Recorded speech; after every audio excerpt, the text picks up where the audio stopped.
Melanjutkan pertarungan kengan hidup dan mati sebelumnya untuk menentukan siapa ketua asosiasi kengan yang baru. Diketahui kini pertandingan sudah memasuki babak ketiga, menyisakan 8 perusahaan yang bertahan menuju babak semifinal. Dan di sini Bos Akira, presiden perusahaan jasa keamanan Nishihonji, dengan berat hati memberitahu Cosmo Imai petarungnya bahwa Cosmo akan digantikan dengan petarung lain. Singkatnya, pertandingan babak ketiga akan segera dimulai, dan Dr. Hanafusa yang juga petarung heran mengapa semua para petarung yang tereliminasi kompak duduk mendukung sosok yang pernah mengalahkan mereka, seakan pemandangan yang tak biasa menurutnya. Mokichi Robinson yang juga petarung tereliminasi menjelaskan jika semuanya mempunyai rasa yang sama. Tak hanya mereka yang ada di bangku penonton, bahkan mereka yang ada di belakang arena tak ingin melewatkan pertandingan untuk ingin tahu siapa yang paling terbaik di antara mereka.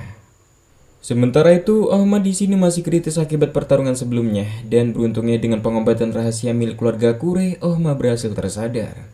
Kagero sendiri selaku kepala klan Kure terpaksa menolong Ohma yang menurutnya kemungkinan Ohma akan menjadi suami dari cicitnya Karura suatu hari nanti.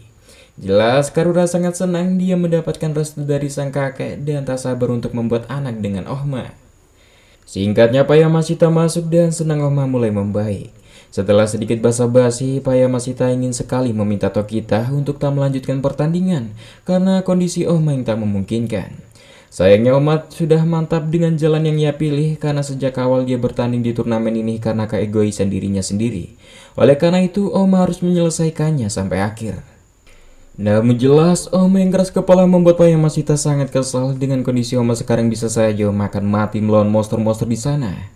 Jujur saja, sejak 6 bulan lalu saat Payamashita bertemu pertama kalinya dengan Ohma banyak mengubah cara berpikirnya dan pandangan hidupnya.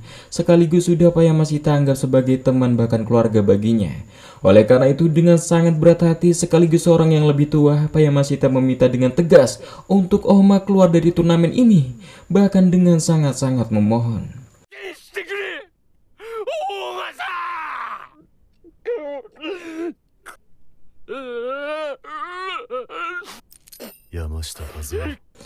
Sayangnya, Ohma tak bisa berhenti dengan jalan yang sudah ia pilih dan lekas menuju arena. Payamashita menyadari sesuatu walaupun Ohma mundur dan keluar dari turnamen tak membuat dia berhenti bertarung di luar sana. Yang bisa dilakukan Payamashita sekarang hanya menjaga dan mendukungnya serta menghormati pilihan hidupnya.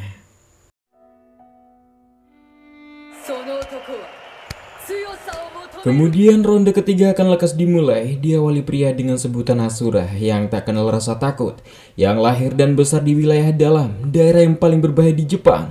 Sosok dewa yang mewarisi gaya Niko dengan tinggi 187 cm dan berat 91 kg, 4 kali kemenangan dan 0 kekalahan, perwakilan perusahaan Yamashita.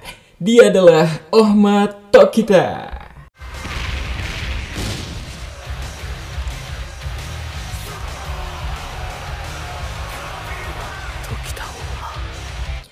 Selanjutnya, petarung muda yang jenius tak terkalahkan dengan tinggi 171 cm dan berat 68 kg. Rekor pertandingan 23 kali menang dan 0 kekalahan. Perwakilan jasa keamanan Nishihonji. Dengan julukannya adalah Sang Raja Pencekik. Dia adalah Cosmo Imai.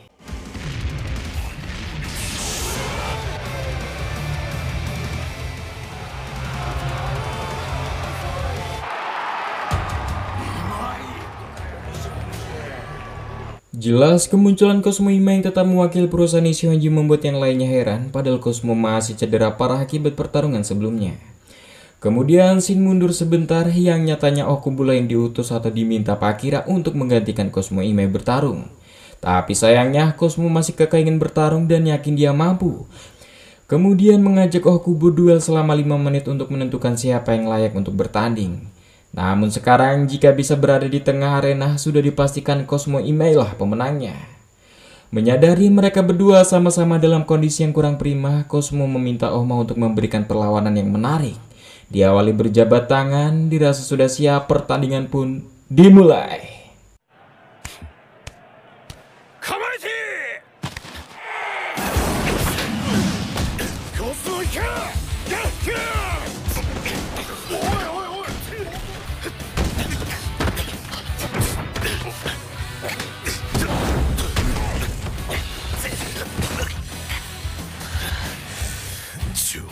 じゃねえか。俺は誰にも負けない。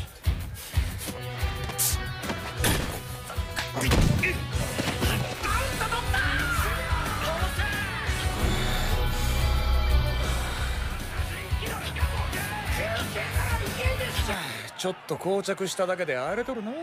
Di momen ini Cosmo menimpa badan Ohma tak memberikan ruang bebas bergerak sedikit pun, membuat Ohma kesulitan melawan.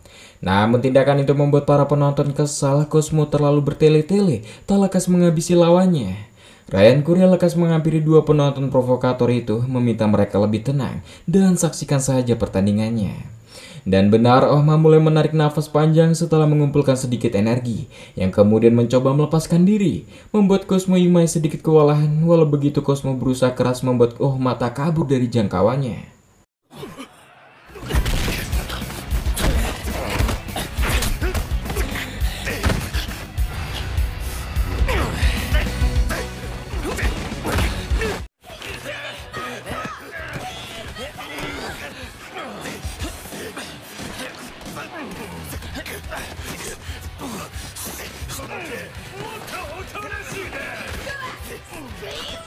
Okubo yang menyaksikan momen itu yakin betul Cosmo kini sangat memaksimalkan gerakannya menahan Ohma, seakan ia sedang menunggangi dan menahan seekor banteng.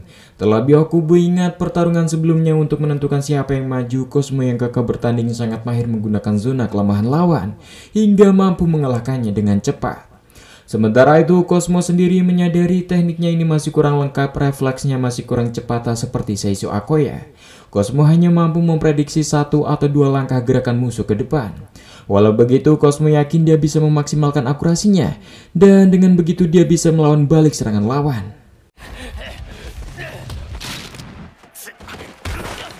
Ohma di sini berhasil lolos dari Cosmo, namun jelas untuk berhasil lolos cukup membuat Ohma kehabisan tenaganya. Dan mereka berdua masih menang satu sama lain dengan posisi gulat. Bisa dibilang siapa yang bertahan sedikit lama adalah pemenangnya. Ohma mulai menyerang leher belakang Cosmo dengan jari-jari besi gaya Nico. Sayangnya Cosmo berhasil lolos dan balik mengincar menahan leher Ohma.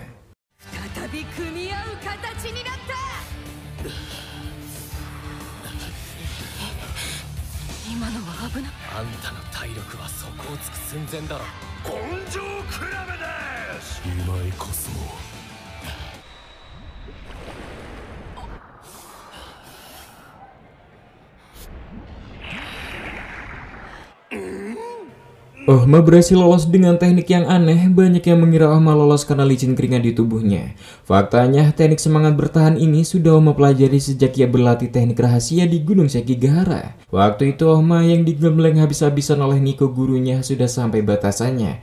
Untuk bertahan, ia memakan apa saja yang dia temukan. Hingga suatu saat Ohma yang sudah benar-benar tak mempunyai energi tiba-tiba merasakan tubuhnya semakin ringan.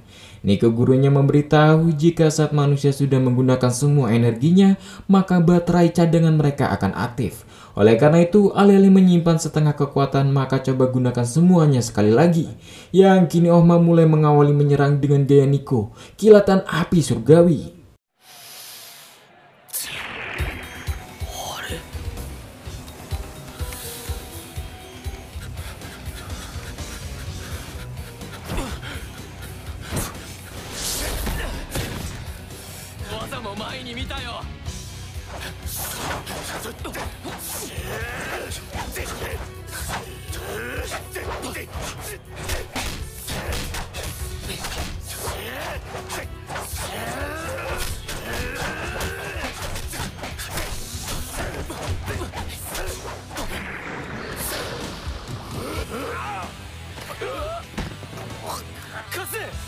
まんまとはめられたな。6秒5秒折れた肋骨が内臓を傷つけた。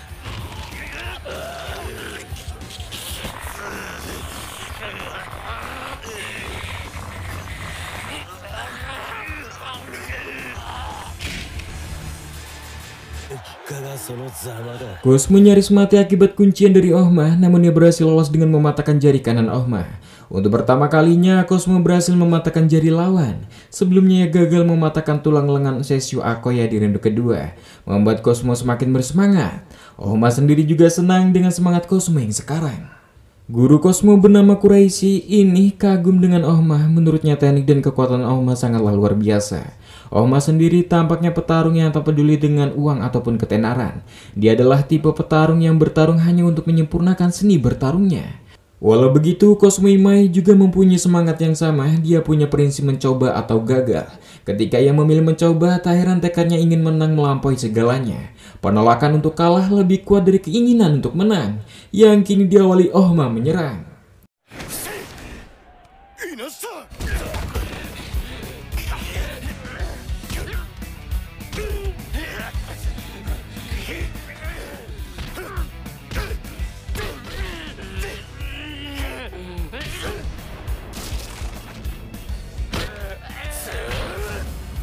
Di detik ini, Ohma siap melancarkan serangan Iron Breaker-nya. Namun faktanya ini sudah berjalan lancar sesuai dengan rencana Cosmo Imai. Cosmo akan menggunakan zona lengah lawan dan siap mematahkan tangan kanan Ohma. Namun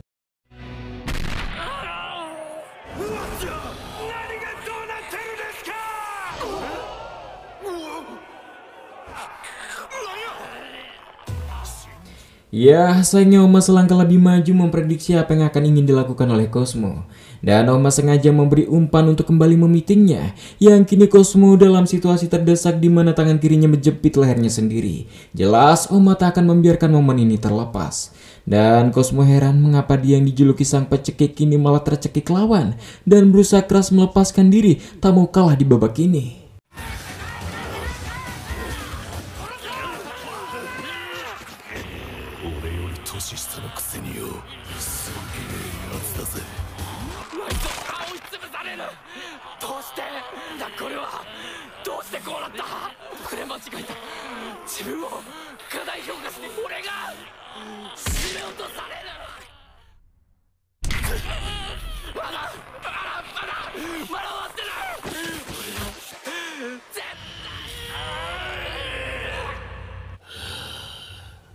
Dengan begini, pertandingan pertama babak ketiga dimenangkan oleh Ohma atau Kita.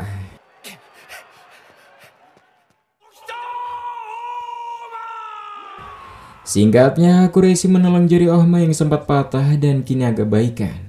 Bayama Shita berterima kasih telah mau membantu mengingat mereka adalah lawan. Menurut Kuraishi itu bukanlah masalah karena setelah pertandingan usai semua akan sama saja. Sekaligus ini adalah bentuk ucapan terima kasih Kuraishi pada Ohma karena secara tidak langsung Ohma sudah melatih Cosmo Imai muridnya. Sementara itu Pak Akira memberitahu Cosmo sejak awal dia tak peduli dengan hasilnya. Karena menurutnya jika Cosmo terbiasa melawan petarung-petarung top di arena ini maka bisa membantu Cosmo cepat berkembang. Dan Cosmo masih bisa mencoba lagi tahun depan. Tapi yang jelas pertumbuhan Cosmo melampaui harapan Pak Akira sendiri dan ia cukup bangga.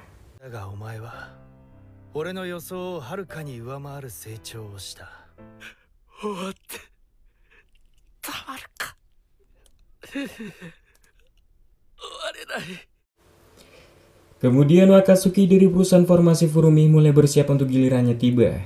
Namun cedera bengkak di kakinya masih belum sembuh total. Mau tak mau Wakatsuki harus menjaganya sampai babak final.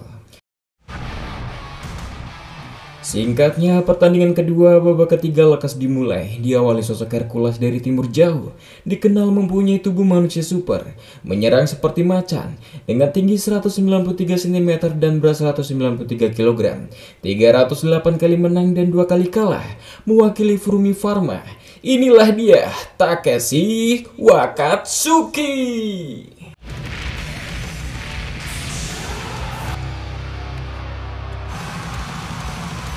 Sementara itu lawannya sosok brutal dan haus darah, petarung kejam tak mempunyai aturan, petarung bayaran yang hanya bekerja bukan bertanding, dengan tinggi 199 cm dan berat 122 kg, 2 kali menang dan 0 kekalahan, perwakilan pabrik alat berat Iwami. Inilah dia sang pembantai, Mutemba Gizinga.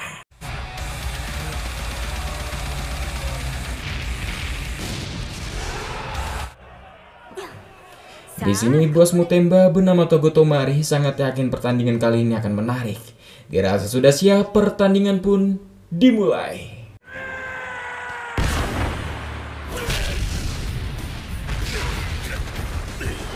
Mutemba sengaja berguling ke belakang untuk mengurangi cedera yang ditimbulkan. Tak ingin kehilangan kesempatan, Wakatsuki kembali ingin memberikan serangan. Tapi ini sesuai dengan keinginan Mutemba, yang dia mulai bersiap-siap menyambut Wakatsuki dengan jab tipuan menyerang hati. Disusul serangan yang sebenarnya dari tangan kirinya.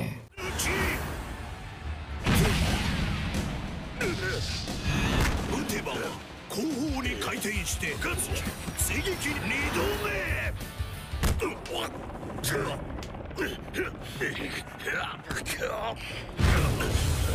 Sebagian petarung yang menyaksikan hal itu heran tak biasa Wakatsuki bergulat. Namun diketahui sejak 8 tahun yang lalu Wakatsuki yang sudah mengikuti pertarungan Kengan selalu kalah melawan taring Metsudo alias Feng Agito Kano. Karena kemampuan Feng yang bisa menciptakan jurus secara singkat untuk melawan teknik lawannya. Oleh karena itu guru Wakatsuki meminta Wakatsuki untuk memperbaiki kemampuan karatenya. Setidaknya Wakatsuki mempunyai 2 jurus andalan lain. Sejak saat itu Wakatsuki menuruti saran dari gurunya itu dan mulai menciptakan 2 jurus andalannya. Yang pertama ledakan inti yang super kuat dan kedua adalah gulat. Di awal mempelajari gulat, Wakatsuki sangatlah kesulitan mempelajari teknik dan dasarannya. Namun di satu sisi lain kekuatan otot murninya yang di atas rata-rata sangat membantunya di bidang ini. Setelah 8 tahun latihan tanpa henti, Wakatsuki berhasil menyempurnakan teknik gulatnya.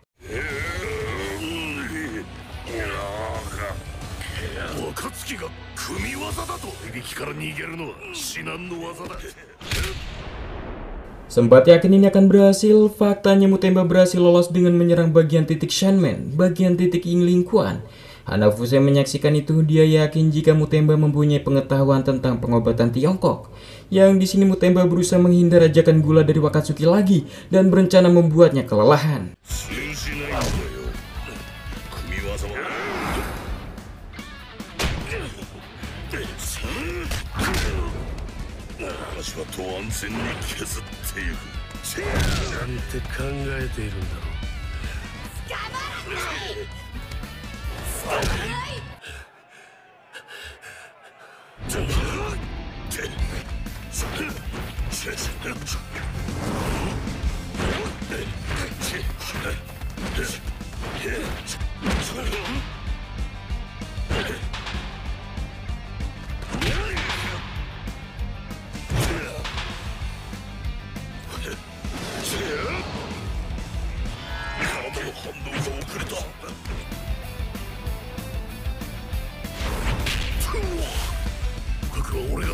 Banyak yang mengira Wakatsuki yang berhasil menyerang hidung Mutemba, maka Mutemba akan kesulitan untuk melihat sekitarnya. Mengingat Mutemba adalah seorang petarung buta.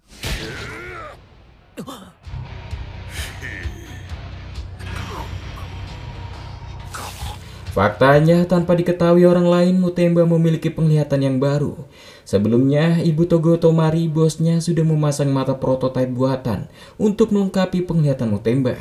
Dan sejak awal pertandingan bisa dibilang Mutemba melihat dengan jelas lawannya dengan inframerah. Jelas hal ini sangat membantunya. Dan di saat Wakatsuki terus mengincar hidungnya, Mutemba bisa terus menghindar dan memberikan serangan balik. Namun sayangnya di momen ini Mutemba kembali lengah jika posisi saat ini sangatlah cocok dengan ledakan inti.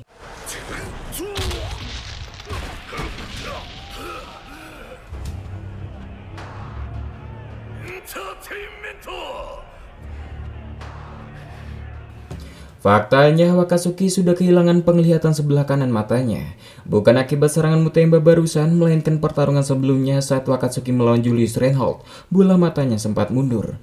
Dan saat bertarung jarak dekat dengan Mutemba, Wakatsuki mulai menyadari jika Mutemba bisa melihat dengan jelas. Wakatsuki mengetahuinya karena arah tatapan Mutemba layaknya orang normal. Oleh karena itu, Wakatsuki sengaja membiarkan Mutemba menyerangnya lebih dulu, memancingnya mengincar salah satu 3 titik vital. Beruntungnya Mutemba mengincar bagian leher di mana di sana ada kepadatan otot Wakatsuki yang membuatnya tak terlalu cedera parah karena sindrom otot Superman-nya.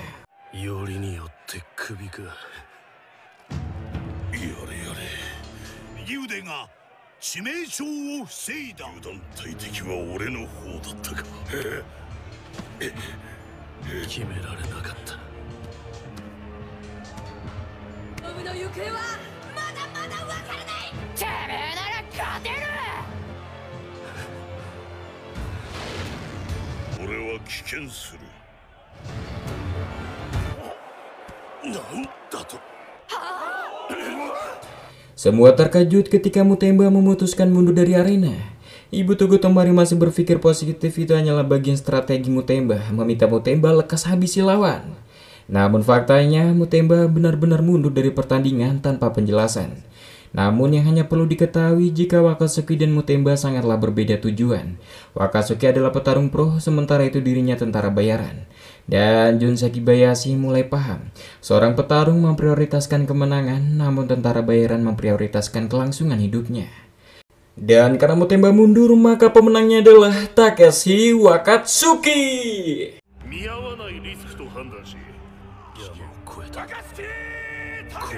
Dan di sini Wakatsuki berhasil menjaga kakinya yang cedera sebelum sampai ke final. Jelas di sini Togo Tomari sangat kesal bisa-bisanya Mutemba mundur begitu saja di tengah pertandingan, mengingat dirinya sudah banyak mengeluarkan uang untuk turnamen ini. Mutemba mengaku hanya ingin hidup, lagian Ibu Togo masih berafiliasi dengan perusahaan Gandai dan memberinya kartu namanya. Ibu Togo bisa menghubunginya kapan saja, maka dia akan siap membantu apapun itu dengan gratis. Namun sekali saja, entah apa rencananya, tapi Ibu Togo Tomari sangat senang mendapatkan tawaran ini.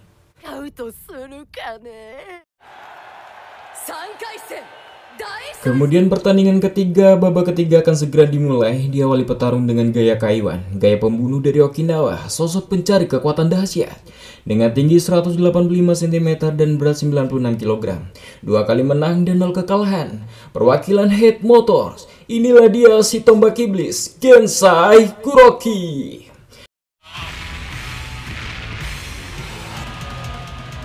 Sementara itu lawannya seorang pembunuh bayaran misterius pengguna gaya petir dengan tinggi 179 cm dan berat 77 kg. 3 kali menang dan 0 kekalahan. Mewakili perusahaan Golden Pleasure, dia adalah si dewa petir, Rei Mikazuchi.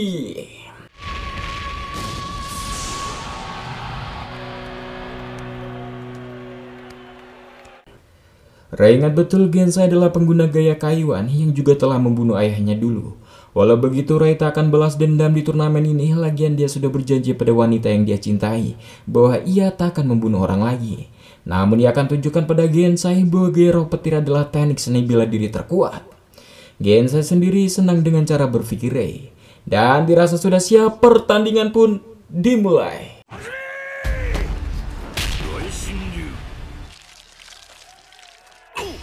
Tak heran gerakan Rei bisa begitu cepat, ada dua alasan mengapa gaya roh petir bisa begitu cepat.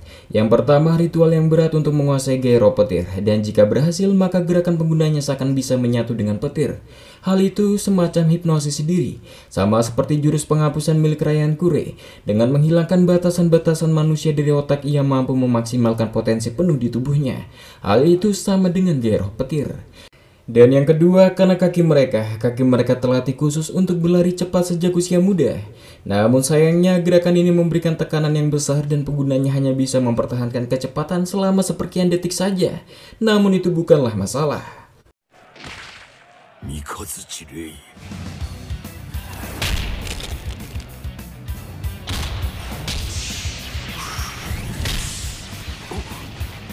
Jika ditanya mengapa Rei bertambah kuat, itu berkat kekuatan cinta kepada majikannya. Perintah untuk menang menekan naluriahnya, maka saat itu gaya petir mulai melampaui dirinya sendiri.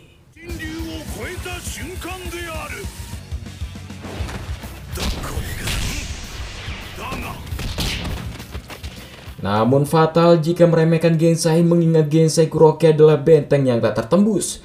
Walau begitu, Rei masih enggan menyerah sekarang dan mulai menyerang dengan kekuatan penuh.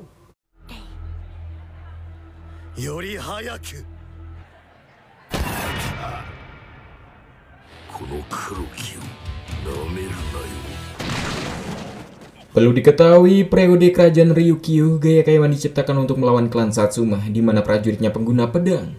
Hingga suatu saat Gensai masih muda meminta temannya yang seorang tentara Amerika untuk menembaknya dari jarak dekat, dan jangan beritahu dirinya kapan ia akan menembak. Namun anehnya, tembakan peluru kecepatan 800 per detik itu meleset. Dan saat itu Gensai berhasil menguasai motionless gaya Kaiwan.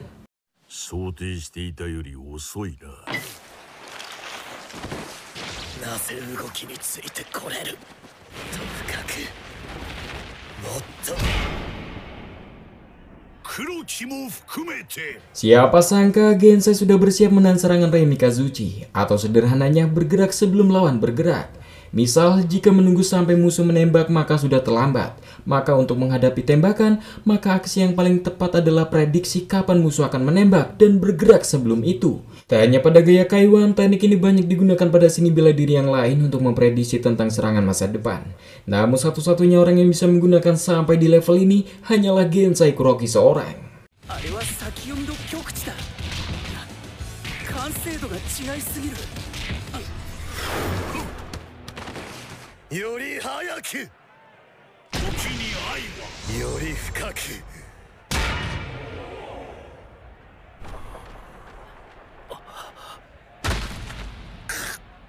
Semuanya terkejut, Gensai berhasil membalikkan serangan Rei Mikazuchi yang dirasa mustahil. Namun faktanya, Gensai hanya memanfaatkan kelemahan gaya petir itu sendiri. Di saat Rei melancarkan serangan, alih-alih bersiap, Gensai memantapkan tinjunya dengan kuat-kuat, mengepalkan kemanapun arah lawannya. Yang tampak Rei kini nyaris sekarat menahan sakit tepat di dadanya. Walau begitu, Rei Mikazuchi memaksakan untuk bangkit, tapi jelas kini Rei tak akan bisa mampu lagi bergerak secepat seperti sebelumnya. Namun Rei tak mau berhenti sekarang, dia masih belum kalah.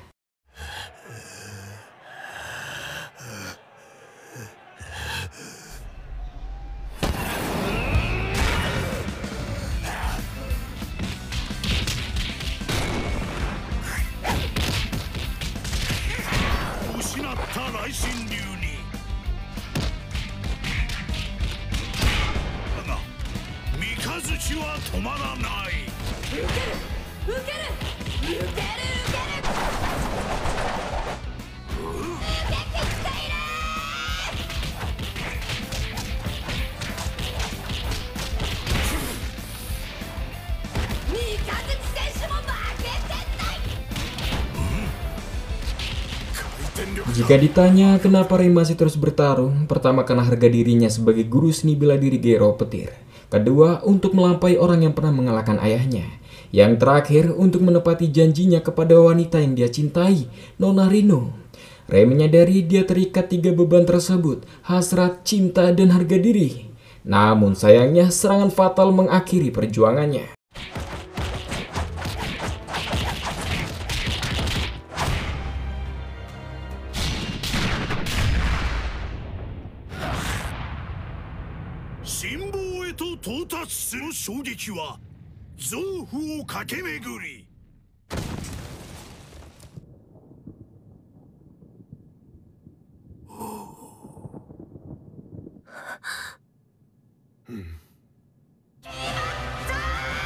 Ya, dengan gugurnya Rei Mikazuchi bisa dipastikan Gensai Kuroki akan masuk ke babak semifinal. Singkatnya, Nona Rino sudah menemui Rei Mikazuchi yang kini sedang menghiburnya dan mengatakan bahwa Rei sudah cukup berjuang dalam turnamen ini. Namun Rei masih kurang cukup dan ia pastikan akan melampaui Gensai Kuroki suatu saat nanti. Di sisi lain, di ruangan Pakatahara, Omori, salah satu taring Pakatahara, meminta Agito Kano untuk mundur saja di babak ini. Mengingat pertarungan Agito melawan kawalan Wangsawa tempo hari mengungkapkan banyak kelemahan, dan itu sangat fatal. Oleh sebab itu, Pakatahara berharap mereka bisa bertarung untuk menentukan siapa yang akan mewakili pertarungan kali ini. Jelas, Agito sangat keberatan jika ia digantikan dan siap berduel.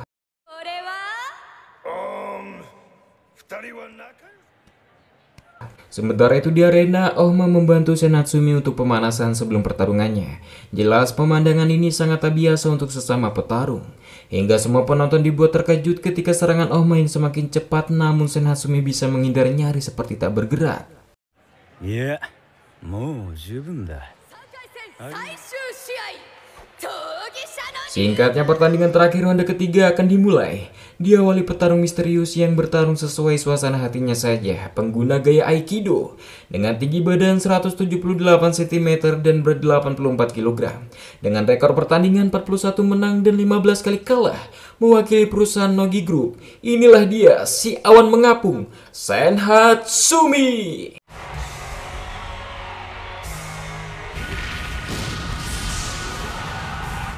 Sementara itu lawannya petarung dengan gaya yang berubah-ubah, sosok yang terkuat dan tak tertandingi. Dia adalah sang raja turnamen Kengan. dengan tinggi 201 cm dan berat 128 kg. Dengan rekor pertandingan 159 kemenangan dan 0 kekalahan, mewakili Bandai Nippon sekaligus starring Metsudo, dia adalah Agito Kano.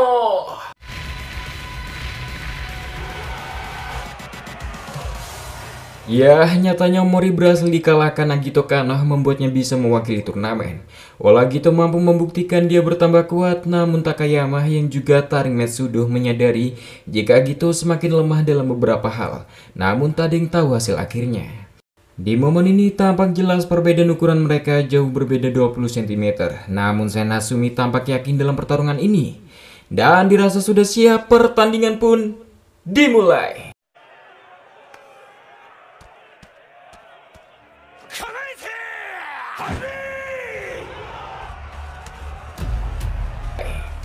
Semua heran Natsumi mengawali dengan berjalan santai mendekat, sementara itu tampak Agito yang siap dengan kuda-kudanya. Padahal Agito sendiri nyaris tak pernah melakukan kuda-kuda dalam turnamennya, seakan ia tak meremehkan lawannya kali ini.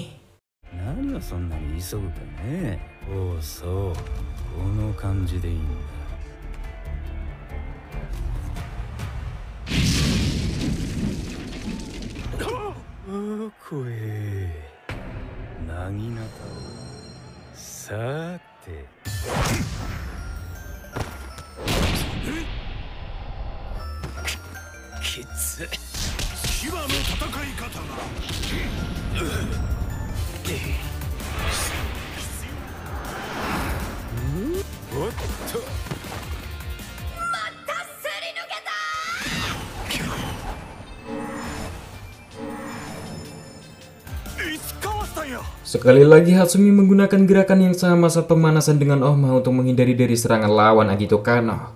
Wakatsuki yang melihat itu mulai paham Hatsumi menggunakan lututnya. Dia menggerakkan lutut untuk menghindari dari serangan dengan gerakan seminimal mungkin, seakan seperti tak bergerak sama sekali. Walau pengamatan Wakatsuki benar, namun nyatanya itu tak berjalan sesuai dengan rencana Hatsumi.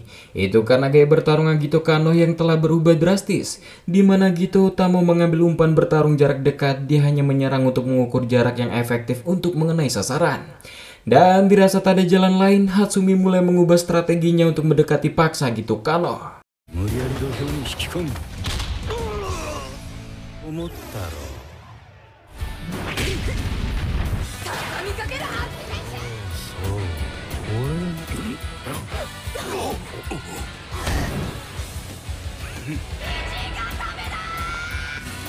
Ya, Agito berhasil masuk perangkap Sen Hatsumi karena bisa dibilang serangan tinju lurus adalah serangan termudah untuk transisi memiting siku lawan. Di momen ini Sen Hatsumi hanya tinggal mematahkan lengan Agito saja. Bakatahara baru menyadari kehebatan Sen Hatsumi jika berambisi ingin menang, yang seharusnya Sen Hatsumi menjadi salah satu taringnya.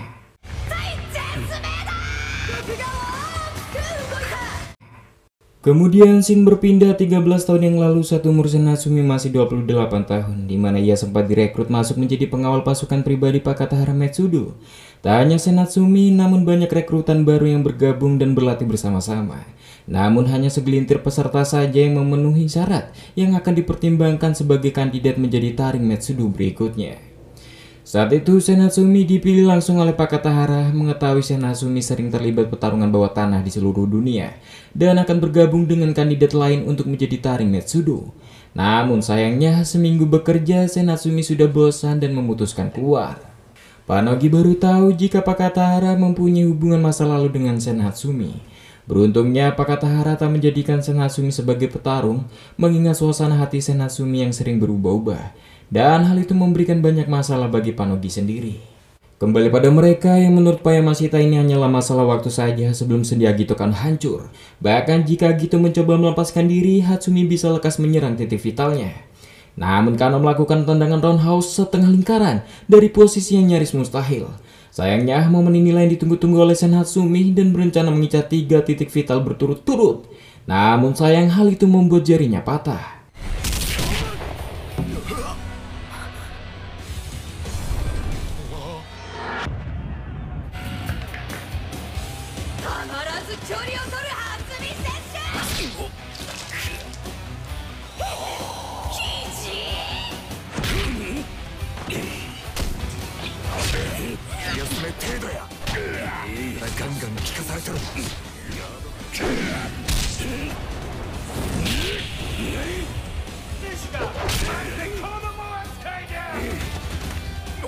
Di momen ini Senatsumi benar-benar kesal dibuat terpojok terlebih jarinya dipatahkan padahal dia sudah mempertimbangkan segalanya.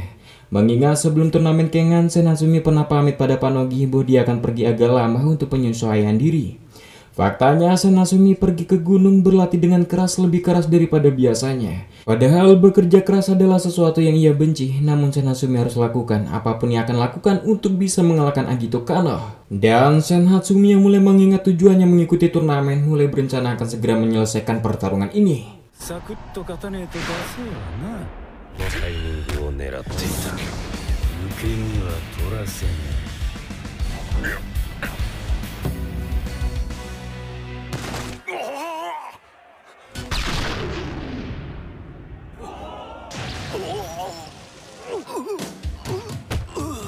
Ya, semuanya dibuat terkejut. Kejadian itu begitu singkat ketika Senatsumi yang malah terkena serangan fatal, bahkan seperti ditusuk tombak baginya.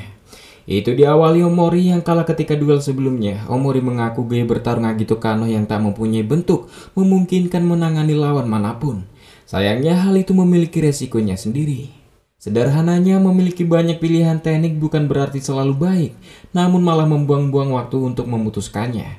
Jelas itu bisa berakibat fatal. Maka cara yang lebih efisien adalah dengan cara mengurangi opsi pilihan itu sendiri dan gunakan serangan yang lebih fleksibel menghadapi lawan, maka tak ada waktu yang akan terbuang. Bisa dibilang gaya bertarung tak terbentuk tidak bagus untuk pertarungan berturut-turut.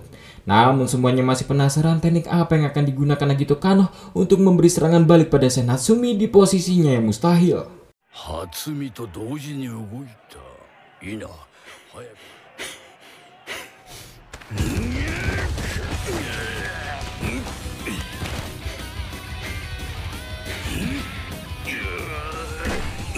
Hatsumi-sen, どこまでも食えぬ男だ。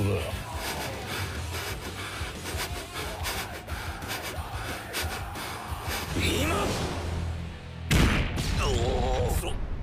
そうか。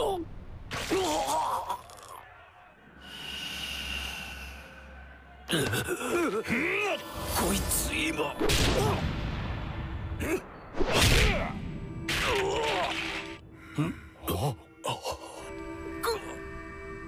なんだとは言った。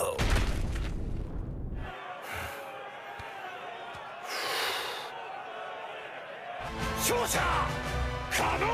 Ya, pertandingan babak ketiga dimenangkan oleh Agito Kano.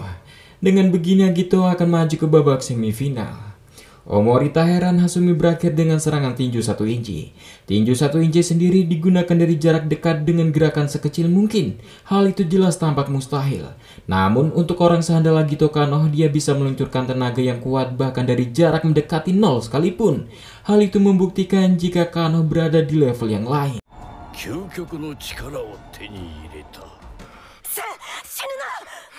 Singkatnya, Senatsumi mulai membaik dengan cepat, cukup membuat Payamashita terheran dan sembari sebat. Jujur saja Senatsumi merasa terhina dalam turnamen ini, karena dia tahu jika Agito Kano masih menahan diri saat menghadapinya. Dan jika dia serius dengan mudah Agito memecahkan tengkoraknya seperti semangka, yang berarti pertarungan barusan adalah hal yang mudah bagi Agito Kano. Senatsumi menyadari perbedaan jauh keahlian mereka, dan tak tega pada Panogi yang harus menerima kekalahannya ini. 参ったぜ。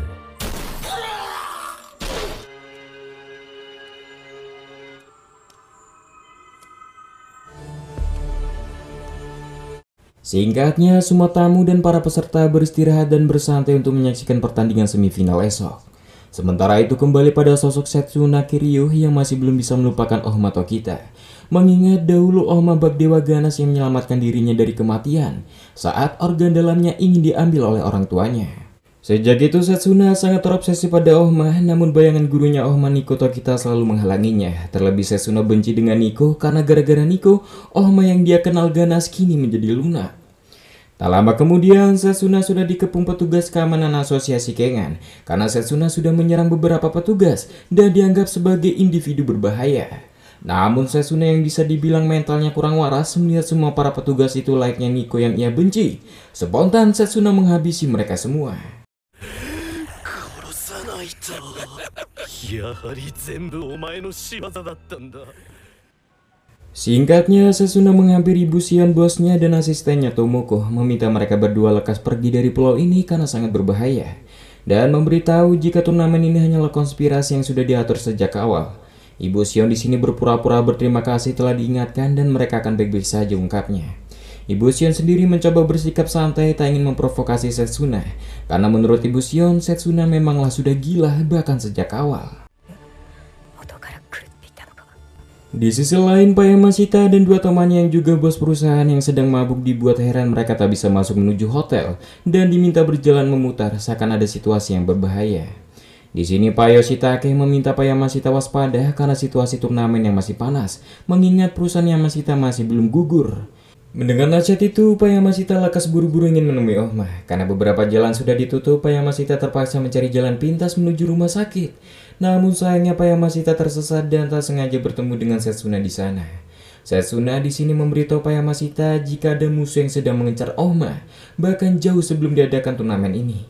Lebih tepatnya sejak saat Ohma masih tinggal di wilayah dalam tempat ia dibesarkan. Kemudian Setsuna menceritakan kisah dirinya jika 15 tahun yang lalu dirinya dipenjara di wilayah dalam yang terkenal kumuh dan berbahaya. Dan Setsuna dilahirkan hanya untuk dipanen organ dalamnya. Suatu saat waktu itu Setsuna menganggap dia bukanlah manusia melainkan hanyalah objek berdosa yang tak boleh melawan atau memiliki perasaan ingin hidup. Tapi kemudian sosok Ohma muncul dengan liar dan sangat ganas menyerang orang-orang itu, membuat Setsuna merasa gairah melihat momen itu dan menganggap Ohma adalah dewa penyelamat yang memberinya hidup. Setsuna sendiri merasa ikhlas dan puas jika Ohma mau menghukum dirinya. Sejak saat itu dan mulai dewasa, Setsuna terus melakukan segala hal untuk menemukan keberadaan Ohma. 2 tahun kemudian, Setsuna akhirnya mendapatkan kabar keberadaan Ohma dan sangat bahagia. Namun sayangnya, Ohma sosok dewa ganas yang ia kenal telah dinodai oleh gurunya, pria bernama Nico, yang kini Ohma semakin lunak sejak saat itu. Setsuna sangat membenci Nico yang telah merusak dewanya.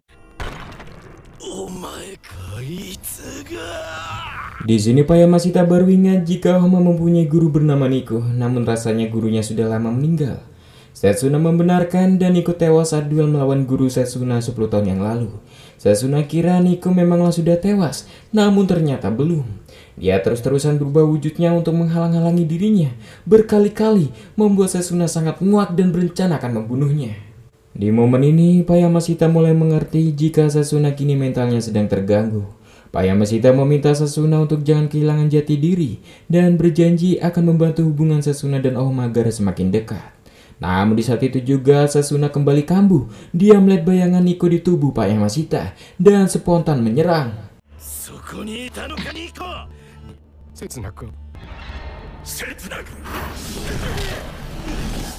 Beruntungnya Ohma tiba di waktu yang tepat dan sudah menduga ada yang tak beres. Setsuna lekas bertanya mengapa Ohma berpihak pada Nico gurunya.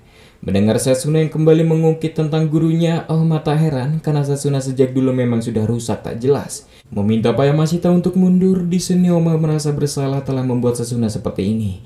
Kemudian mengajak Setsuna untuk akhiri semuanya di sini.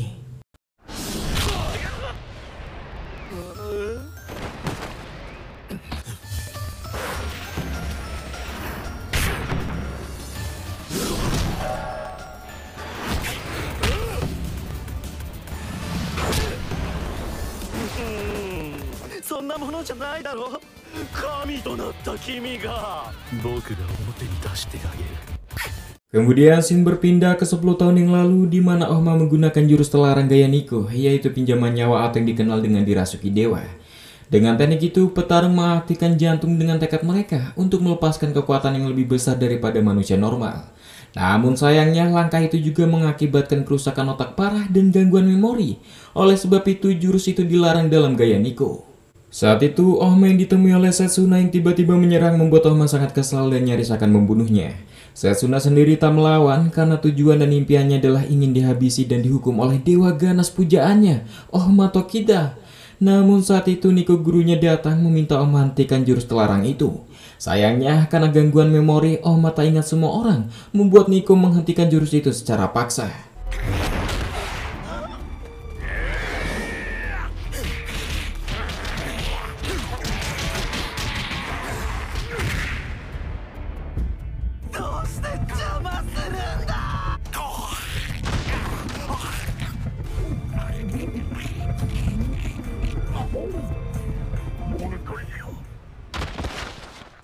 Ohma di sini baru ingat jika waktu itu berhasil disadarkan oleh Nico gurunya. Dan saat itu Nico sempat melihat guru Setsuna muncul dan Nico tewas di tangannya. Setsuna membenarkan hal itu dan akan menceritakan sesuatu yang belum Ohma ketahui tentang sosok yang mengajarkan jurus dirasuki dewa pada Ohma. Diawali, Setsuna yang sangat senang mendapatkan kabar terkait keberadaan lokasi Ohma. Namun melihat dewa yang ia puja kini menjadi lunak dan dinodai oleh sosok bernama Nico, Setsuna sangat marah dan berencana akan membunuhnya. Namun tiba-tiba muncul seorang pria menahan Setsuna memintanya jangan menyerang jika masih lemah. Dan hal itu hanya akan membuat Setsuna mati. Dan itu adalah pertemuan pertama Setsuna dengan gurunya. Sosok itu mengaku sebagai Nico juga dan bercerita Nico guru Ohma dan dirinya mempelajari gaya bertarung yang sama dan masih banyak Nico yang lainnya. Namun sekarang hanya tersisa 2 orang saja karena Nico guru Ohma membunuh mereka semua. Nico guru Setsuna ini tak ingin mati begitu saja di tangan Nico Ohma. Oleh karena itu dia akan melatih Setsuna untuk bertarung karena mereka berdua mempunyai tujuan yang sama, yaitu untuk membunuh iblis itu. Sejak saat itu, Setsuna digembleng dengan keras dan sangat berat untuk menguasai gaya Nico. Singkatnya, Setsuna sudah mulai mahir menggunakan gaya Nico, namun masih belum cukup untuk melawan iblis itu. Dan di sini dia akan mengajari Setsuna cara mengubah Ohma agar dia dirasuki dewa. Jelas Setsuna senang jika ada cara mengubah Ohma seperti dulu lagi. Saat itu, Setsuna mengaku dia diminta gurunya menemui sosok master bernama Genzan Taira untuk belajar jurus bayangan rubah. Dan di saat umurnya 16 tahun, Setsuna berhasil menguasai 2 gaya seni bela diri. Dirasa siap, kemudian Setsuna menemui Ohma dan tak sabar untuk mengubahnya seperti dulu lagi. Meminta Ohma jauhi Nico gurunya karena dia hanya membuat Ohma sangat lemah. Bersama Setsuna lekas menyerang dengan gaya bayangan rubah.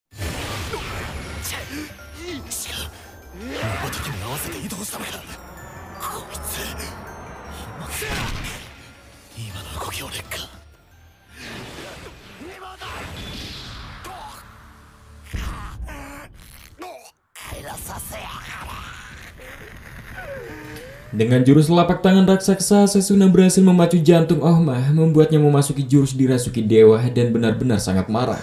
Namun hal inilah yang ditunggu-tunggu oleh Setsuna, mengubahnya seperti dulu lagi, ganas dan brutal. Setsuna sendiri tak akan melawan dan sangat rela jika dia dibunuh oleh dewanya. Namun saat itu Nico muncul meminta Ohma menghentikan jurus itu dan menghentikan dengan paksa. Jelas membuat Setsuna benar-benar kesal.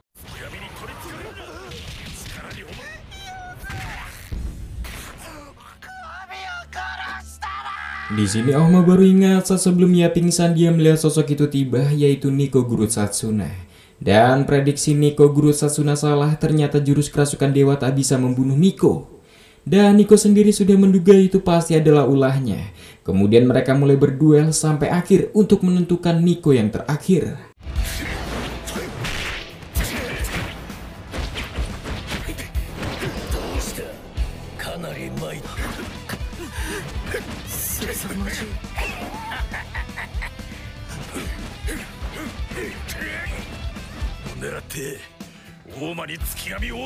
Ohma mulai ingat jika orang itu adalah yang mengajarinya jurus dirasuki dewa. Waktu itu saat Omeng sedang berlatih sendirian dihampiri oleh sosok itu. Nico guru Setsuna itu mengaku jika dia sudah lama memantau dan mengawasi Ohma. Dan pria ini yakin jika Ohma pasti sudah berlatih di Gunung Sekigahara, yang artinya guru Ohma sudah mewarisi semua teknik gaya Nico pada Ohma.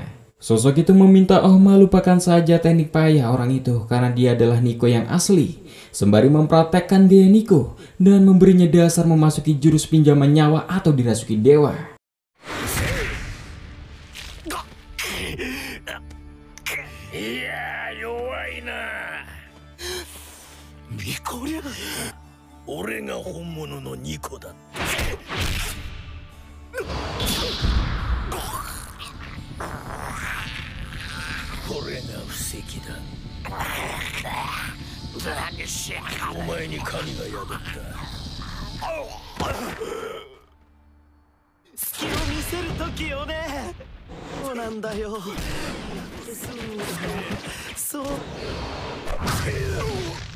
Dan dalam duel 2 Nico itu guru Ohma tewas. Setsuna sendiri senang sosok itu tewas karena itu sebagai hukuman karena telah menyakiti dewanya.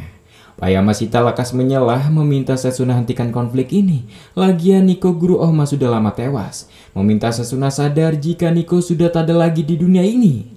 Setsuna mulai ingat jika Nico sudah tewas di sini. Namun bayangan sosok Nico yang ia benci kembali muncul. Bayangan itu terus mengejek Setsuna dan sangat tahu betul aslinya jauh dalam hati Setsuna. Setsuna ingin menjadi dewa ganas seperti Ohma, bukan? Tujuan ingin dibunuh Ohma dengan mode dewa hanyalah impian bohong, ungkap hantu Nico.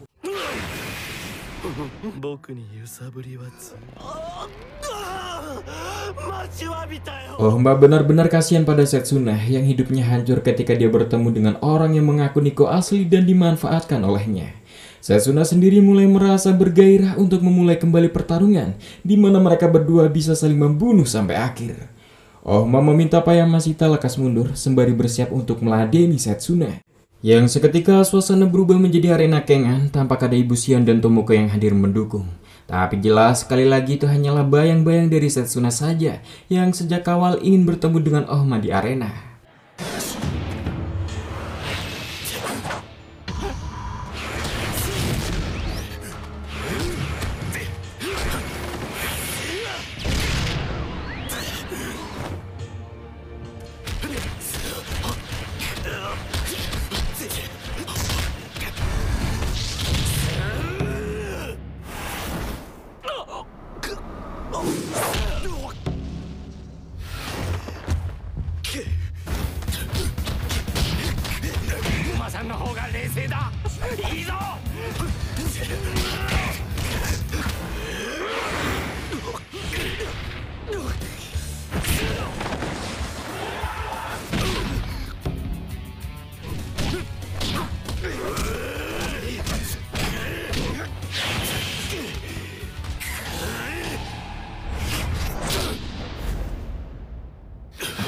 Setsuna menahan serangan tendangan lutut Ohma yang mengincar wajahnya dengan lengannya hingga berhasil lolos dari cengkraman Ohma. Namun tampak lengan kanan Setsuna cedera, kemungkinan patah. Bersamaan Setsuna mulai menampakkan ekspresi aneh layaknya iblis dan mulai memasuki jurus rahasia Nico kedua, yaitu iblis jatuh. Kemudian berencana mengubah Ohma memasuki jurus pinjaman nyawa.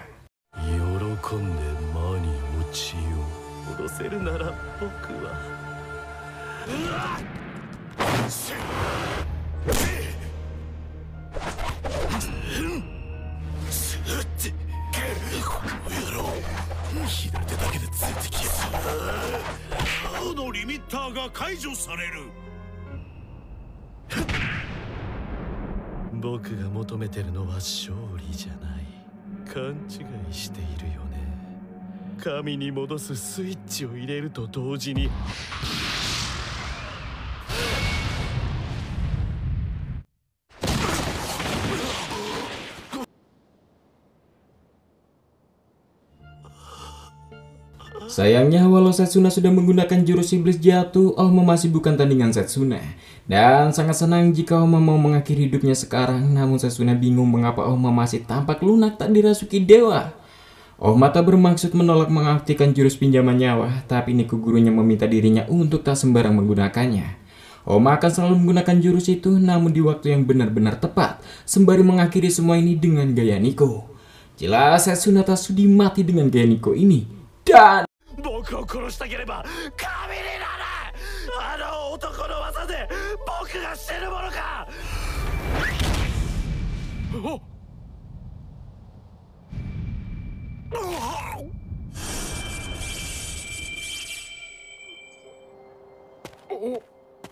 Ohma sendiri tak benar-benar membunuh Setsuna, dia hanya menyumbat aliran chi atau saraf otonom Setsuna menggunakan gaya Nico. Itu adalah jurus yang sama saat Nico dulu menghentikan dirinya saat menggunakan jurus dirasuki dewa yang tak terkendali. Pada kasus Setsuna sekarang, Setsuna terlalu sering menggunakan jurus iblis jatuh membuat semua sarafnya rusak. Tak heran ingatan dan memorinya terganggu. Dengan menekan sarafnya, seharusnya Setsuna sudah membaik. Adapun yang terjadi selanjutnya terserah Setsuna sendiri. Benar, perlahan Setsuna mulai tersadar walau sedikit kecewa Ohma bukanlah dewanya lagi. Karena dulu Setsuna ingat jika Ohma mau membunuhnya maka dirinya akan lolos dari neraka dunia yang menurutnya sangat kejam. Namun sekali lagi Ohma membiarkan dirinya hidup dan bingung apa yang dia harus lakukan sekarang. Ohma hanya meminta Setsuna lakukan sesuka Setsuna karena ini adalah hidupmu. Dan singkatnya, Sasuna lekas diamankan para petugas. そうしたらあの時の君を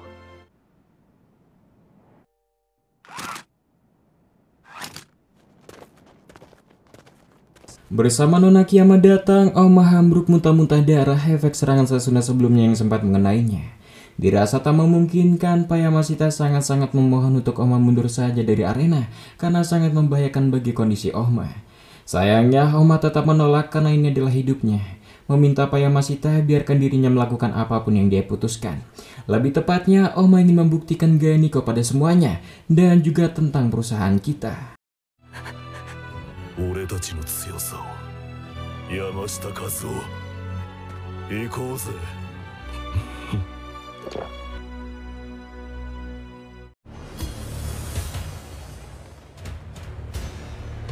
Setelah pemeriksaan, Oma tak sengaja bertemu dengan Wakatsuki. Wakatsuki di sini tahu Oma akan menjadi lawannya nanti, dan bisa saja salah satu dari mereka akan tewas. Terlebih pertarungan ini sudah diatur, di mana kedua bos mereka berafiliasi dengan Pak Nogi dari perusahaan Nogi Group. Namun Wakatsuki pastikan dia yang akan maju ke babak final. Sementara itu Pak Nogi memberi selamat pada Payamasita karena berhasil sampai ke babak semifinal. Namun Pak Nogi meminta Payamasita untuk mundur dari turnamen. Karena perusahaan Furumi Pharma dengan petarungnya Wakatsuki yang juga sekutu Pak Nogi akan bersedia menjadikan Pak Nogi sebagai ketua Kengan. Namun dengan syarat Wakatsuki harus lolos atau menang di babak ini. Menurut Pak Nogi itu adalah tawaran yang menguntungkan. Untuk pertama kalinya, Payamasita menolak dengan tegas membuat Pak Nogi sangat terkejut. Karena dasarnya pertandingan ini bukanlah hanya milik Pak Nogi saja atau siapapun. Di sisi lain ada petarung yang bertaruh nyawa untuk ambisi dan masa lalunya. Oleh karena itu, perusahaan Yamasita menolak untuk mundur. Tak peduli tawaran yang diberikan Pak Nogi termasuk melunasi hutangnya 5 miliar yen, di sini Payamasita kekeh melanjutkan pertandingan dan ia pastikan Oma akan menang apapun yang terjadi. Dan impian Pak Nogi menjadi ketua Kengan akan terwujud. Pak Nogi menjelaskan jika mimpi menjadi ketua Kengan bukanlah mimpinya sendiri. Awalnya Pak Nogi tak ada niat menjadi ketua Kengan. Namun suatu hari Pak Nogi bertekad menjadi ketua Kengan sejak ia bertemu dengan Payamasita saat pertama kalinya. 俺たちは俺たちのやり方で決着をつけようや若槻武史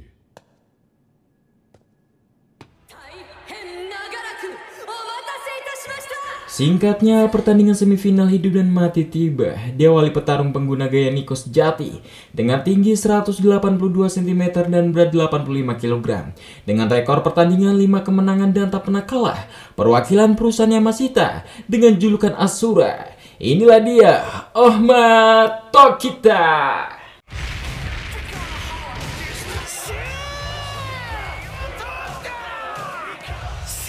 Sementara itu sang lawan, dia dengan diberkati tubuh yang sangat kuat, teknik yang terasa, dengan tinggi 193 cm dan berat 193 kg, memperoleh 309 kemenangan dan 2 kali kalah, mewakili perusahaan Furumi Pharma. Inilah dia sang macan liar, dia adalah Wakatsuki Takeshi.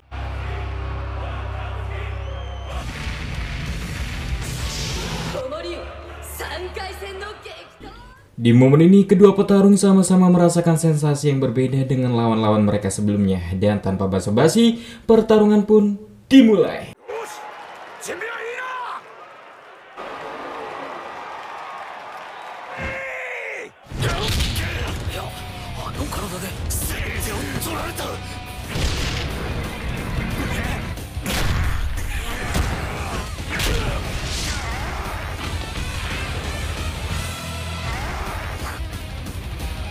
Di momen ini, Wakatsuki menyerang secara agresif memukul mundur Ohma dengan badannya yang besar menggunakan gaya karate kontak penuh. Kaneda melihat itu seperti karate sumo, terlebih kekuatan manusia super Wakatsuki sangat cocok memakai gerakan ini. Bahkan Ohma sendiri merasakan efeknya dan mengakui serangannya lebih sakit daripada Ryan Kure.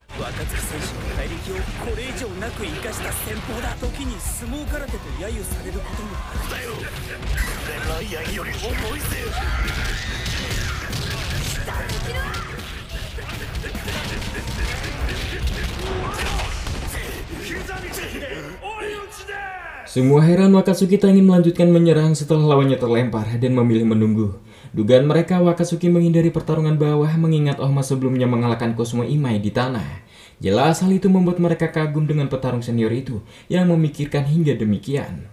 Ohma benar-benar dibuat kewalahan dan heran bagaimana Wakatsuki bisa bergerak lincah dengan bobotnya yang nyaris 200 kg. Namun saat akan bangkit, Ohma terkejut tangan kanannya sangat lemas tak bertenaga, membuat Ohma harus beristirahat sejenak untuk memulihkan kondisinya.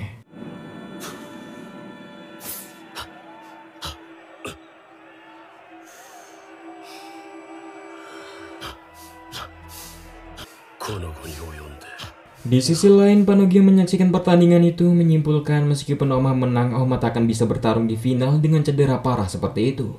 Dan sekali lagi meminta Payamashita untuk menarik mundur Ohma. Sayangnya Payamashita masih kekeh untuk maju karena Panogi sendiri yang memulai turnamen ini. Panogi membenarkan, namun sebaiknya untuk lekas menarik mundur Ohma sekarang. Jangan sampai Payamashita membuat kesalahan yang keluarga Nogi lakukan di masa lalu. Jelas narasi itu membingungkan Payamashita, apa hubungannya dengan dirinya. Kemudian Panogi menjelaskan semuanya, diawali sejak 300 tahun yang lalu, awal mula asosiasi Kengan dimulai. Saat zaman Edo, ada satu petarung yang dikenal sebagai yang terkuat. Senjata utamanya adalah matanya.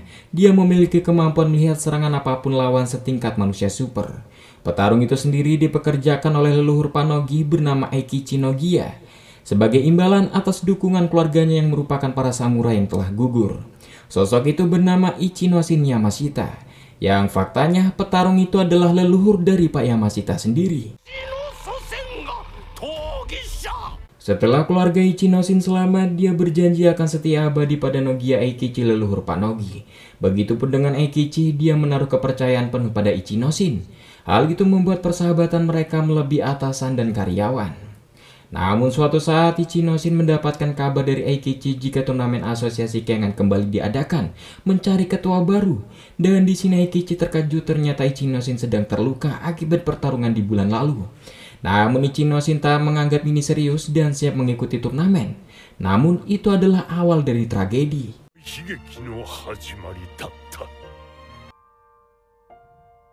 Waktu itu asosiasi Kengan banyak terjadi korup dan kebobrokan lainnya. Oleh karena itu Nogiya Eiichi dan Yamashita Ichinoshin ikut berkompetisi untuk merebut posisi ketua dan ingin memperbarui aturan. Namun saat itu Ichinoshin benar-benar babak belur karena luka lamanya yang belum sembuh. Karena tak tega, Nogiya berencana mundur dari turnamen untuk memulihkan kondisi Ichinoshin. Sayangnya Ichinoshin menolak untuk mundur, meminta Nogiya tak perlu khawatir karena ini adalah keputusannya untuk bertarung. Jika dia akan mati, setidaknya ini adalah tempat yang dia pilih, dan jika berhasil, Nogiya bisa menjadi ketua. Kemudian Ichinoshin terus bertarung dengan kondisinya yang terluka parah. Walau sempat diremehkan karena kondisinya, Ichinoshin selalu menang. Itu semua ia lakukan untuk sahabatnya Nogiya Eikichi. Namun sayangnya, di babak semifinal, Ichinoshin harus kehilangan nyawanya. Tak lama setelah itu, kakak Ichinoshin juga meninggal. Sejak saat itu, ahli waris keluarga Yamashita sudah melenyap. Cerita ini sudah diwariskan turun-temurun dalam keluarga Nogi. Sejak awal Panogi sendiri tak menganggap serius cerita ini karena menurutnya tak ada hubungannya dengannya. Namun 5 tahun yang lalu Panogi baru tahu ada pria bernama Yamashita bekerja di salah satu anak cabang perusahaan Nogi Group miliknya. Seketika Panogi merasa terguncang secara spiritual dan saat itu ia ingat wasiat dari leluhurnya Nogiya Eikichi untuk temukan keluarga Yamashita dan balas budi kebaikan mereka. Yang kemudian semangat menjadi ketua Kengan kembali muncul untuk mewujudkan impian Eikichi dan Ichinoshin waktu itu. Beberapa tahun kemudian, Panogi meminta Pak Yamashita untuk mengurus Ohma dan membangun afiliasi perusahaan baru untuk mengikuti turnamen Kengan. Dan Pak Yamashita di sini mulai paham semuanya sudah mulai masuk akal dan bertanya lantas apa yang ingin dilakukan Panogi jika sudah menang di turnamen ini dan menjadi ketua Kengan. Jika menang, aslinya Panogi berencana menjadikan Pak Yamashita sebagai ketua asosiasi Kengan. Namun itu masih rencana lama. Rencana Panogi perusahaan Yamashita akan dialihkan ke orang lain lebih dulu. Lalu Pak Yamashita akan menjadi bagian Dewan Nogi Group di perusahaan Panogi untuk belajar tentang teori manajemen. Jika sudah memumpuni, Pak Yamashita bisa kembali ke pos sebagai presiden perusahaan Yamashita sekaligus menjadi wakil ketua asosiasi Kengan. Untuk mewujudkan impian kedua leluhur kita. Dan sekarang mimpi itu ada dalam jangkauan kita, ungkap Panogi. Oleh karena itu pertarungan Ohma hanyalah sia-sia. Jangan sampai Ohma bernasib sama dengan Ichinoshin yang tewas dalam arena. Lebih baik mundur dari sekarang. Dengan sangat hormat, Pak Yamashita sekali lagi menolak. Tak mungkin dia menghentikan Ohma yang kuat dengan ambisinya. Terlepas leluhur mereka yang mempunyai hubungan, Payamashita tak tertarik menjadi ketua atau wakil asosiasi Kengan ini. Lebih baik kita turun mendukung Ohma yang kini sedang berjuang sendirian. 一緒に行きましょう。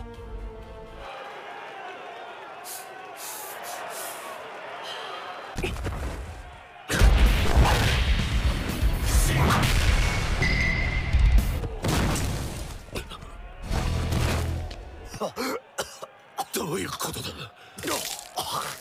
Di momen ini Wakatsuki heran bagaimana bisa Ohma masih bisa bergerak setelah kena tinjunya. Terlebih Ohma masih bisa memberikan serangan balik. Sementara itu Ohma menyadari jurus tinju pembantai iblisnya timingnya masih kurang tepat membuatnya harus terkena serangan Wakatsuki.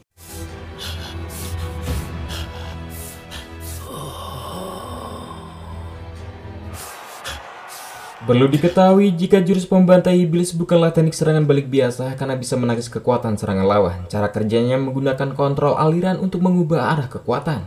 Kemudian kendurkan sedikit badan untuk merasakan laju aliran yang mendekat. Pada saat yang sama siapkan posisi diri lalu pantulkan kekuatan itu kembali ke lawan. Maka efeknya sangat lumayan. Dan di sini Ohma mulai paham dia tak cukup mengendurkan tubuhnya mengakibatkan dia terkena tinju Wakatsuki.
Ohma banyak sekali menerima serangan dari Wakatsuki yang sangat agresif. Di saat Ohma kebingungan, teriakan Payamashita meminta Ohma jangan menyerah.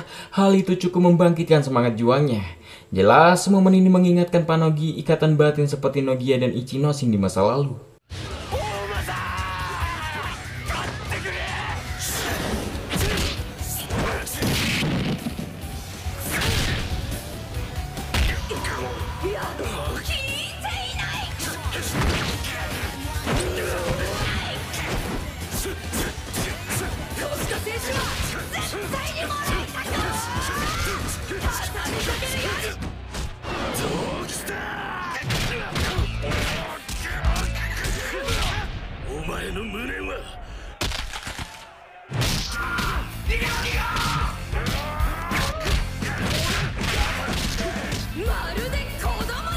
Tampak jelas gaya Wakatsuki bertarung tak seperti biasanya, seakan amatiran yang brutal. Namun Junseki Bayashi yang melihat momen itu malah membuatnya menyadari kehebatan Ohma, di mana Wakatsuki harus benar-benar mengerahkan semua kekuatannya untuk mengalahkan Ohma.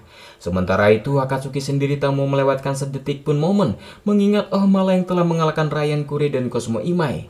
Wakatsuki tak mau meremehkan Ohma.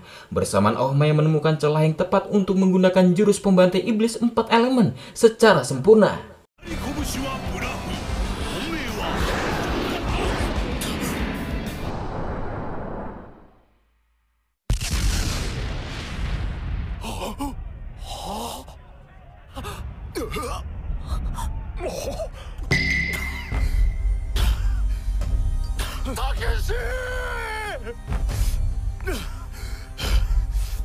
Ohma yakin betul ini sudah berakhir, namun ia terkejut Wakatsuki masih bisa bangun memaksakan dirinya. Walau tampak terngangah, tekad akan haus untuk menang tak bisa dihentikannya. Ohma memuji semangat Wakatsuki, namun ia harus mengakhiri ini.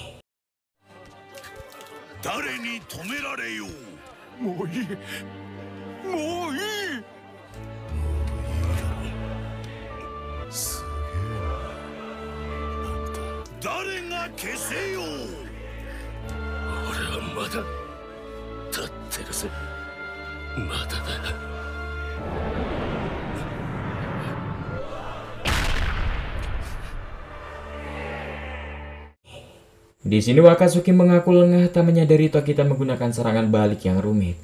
Rasanya jurus itu tak mempunyai bentuk yang tetap.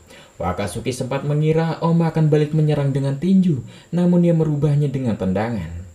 Menurut Pak Furumi, Wakatsuki sudah bertarung dengan sangat baik. Dan ini bukanlah akhir dari segalanya. Kemungkinan suatu saat atau mungkin selanjutnya kita berhasil menjadi ketua Kengan. Sementara itu Oma sudah dirawat namun enggan untuk beristirahat dan mengaku baik-baik saja.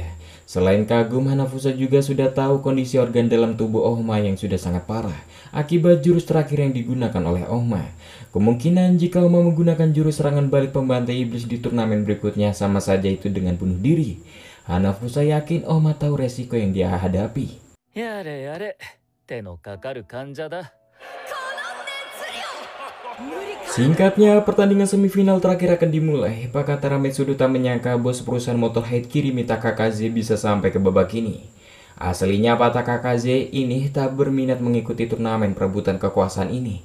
Sebagai orang yang terlahir kaya dan diwarisi perusahaan itu sudah sangat cukup dan tak berencana berpartisipasi di turnamen ini. Hingga suatu saat ada teman lama alias Gensai Kuroki mengunjungi dirinya dan memintanya untuk mensponsori mengikuti turnamen ini. Jelas Pak Takakaze tak bisa menolak permintaan teman lama. Terlebih Pak Takakaze tadi malam bermimpi jika Agito Kano kalah dari Gensai Kuroki petarungnya. Saya kelekas memulai turnamen, diawali pria usia 50 tahun yang masih mencari kekuatan sejati dalam hidupnya. Dengan tinggi 185 cm dan berat 96 kg, 5 kali kemenangan dan 0 kekalahan, perwakilan Head Motors, inilah dia tombak iblis Gensai Kuroki.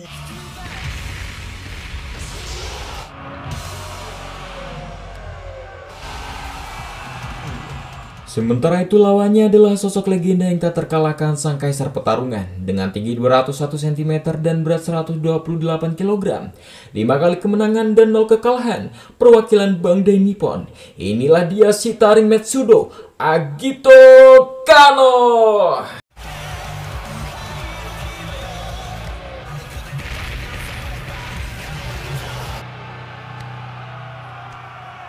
Suasana arena mulai memanas dan terdengar sorakan para penonton. Tanpa basa-basi dan dirasa siap, pertarungan pun dimulai.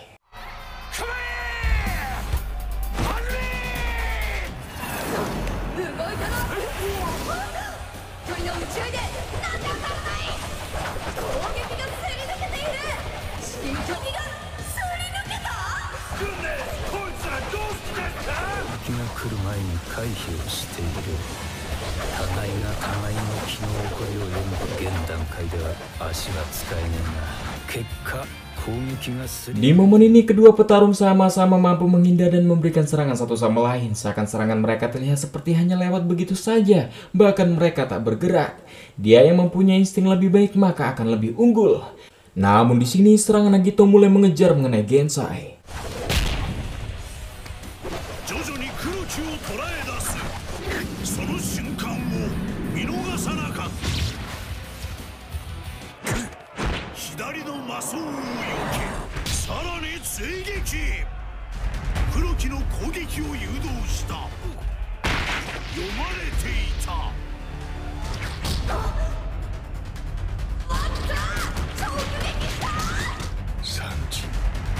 Gensai terserang balik oleh Agito dan bertahan dengan kuda-kuda Sanchin.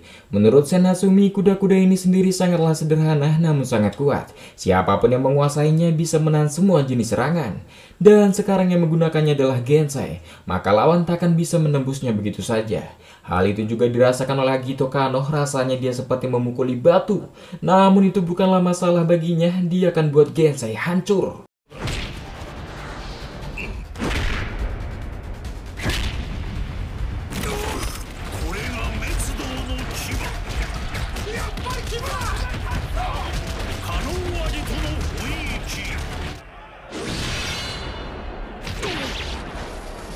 Tembakan Gensai tak berhasil menembus Agito Kano, bahkan respon Agito melampaui ekspektasi dan perkiraan Gensai. Bersama semuanya dibuat terkejut ketika Agito kembali menggunakan jurus tak terbentuk, sebuah jurus yang sama saat Agito menghadapi kawalan Wongsawa di pertandingan sebelumnya. Seakan Agito mulai mode serius dan tak meremehkan lawannya.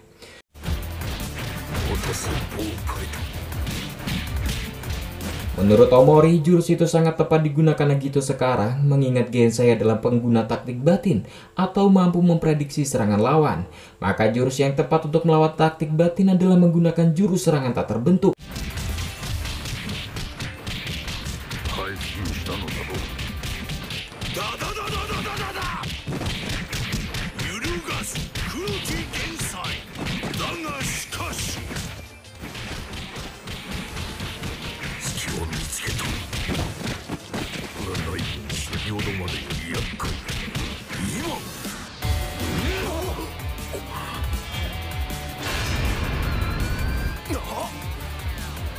言ったはずだ。させてもらうとな。 Jelas momen ini Pak Katara menyadari jika Agito Kano mengalami kemajuan. 23 tahun yang lalu kakek Ryokure menemani Pak Katara untuk mencari ruangan Kodoku yang diciptakan oleh orang misterius. Jelas orang yang membuatnya pasti sangatlah kejam menurut kakek Ryo.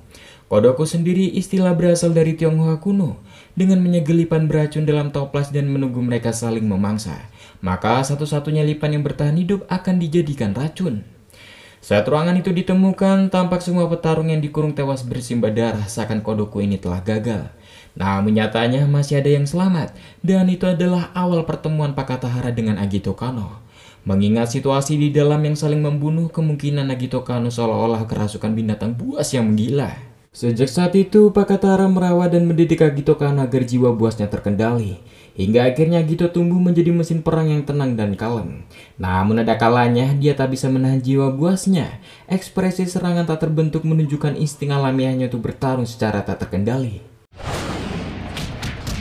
Di momen ini Gensai hanya bisa bertahan menggunakan taktik batin atau membaca gerakan musuh. Mengingat siku kirinya terkilir dan 4 jari tangan kanannya patah, membuatnya tak bisa menggunakan jurus tombak iblis kiri dan kanan. Bisa dibilang Gensai kini sedang terpojok.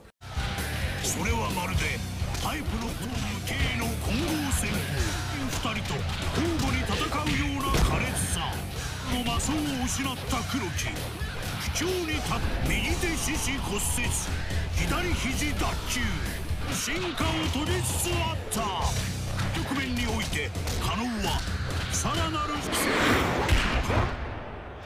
黒木選手両手を使いつつ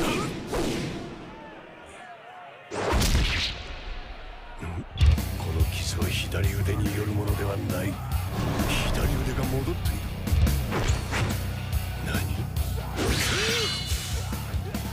魔装は死なず黒木は死ぬ親指だと Namun siapa sangka Gensai berhasil memulihkan tangan kirinya yang terkilir, ditambah jempol kanan Gensai masih sangat berbahaya dan cukup melukainya. Agito benar-benar heran bagaimana tangan Gensai bisa pulih. Dan ingat jika sebelumnya Gensai sempat mengayunkan tangan kirinya secara sentripetal untuk membetulkan sendiri sikunya. Jelas itu sulit dilakukan, membuat Agito Kano semakin berhati-hati dengan sosok bernama Gensai ini. Dirasa mental lawan sedang turun, Gensai lekas menyerang.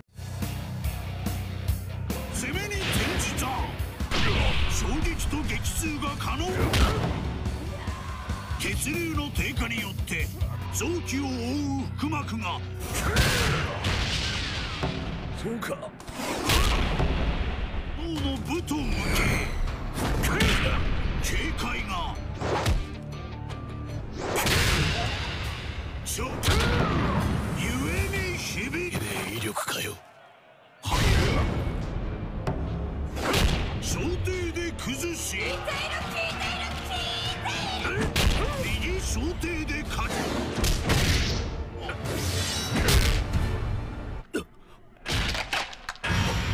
バカな進化するというのかすでに何武藤わずかこれこそ死よ無形にしてゆけAgito berhasil membalikkan situasi dan menguasai timing serangan. Dirasa waktu yang tepat Agito berencana mengeluarkan jurus tinju 1 inci, sama persis saat dia mengalahkan Sen Hasumi yang hampir sulit dihindari. Itu adalah serangan terkuat yang dimiliki Agito saat ini. Agito juluki sebagai tinju naga.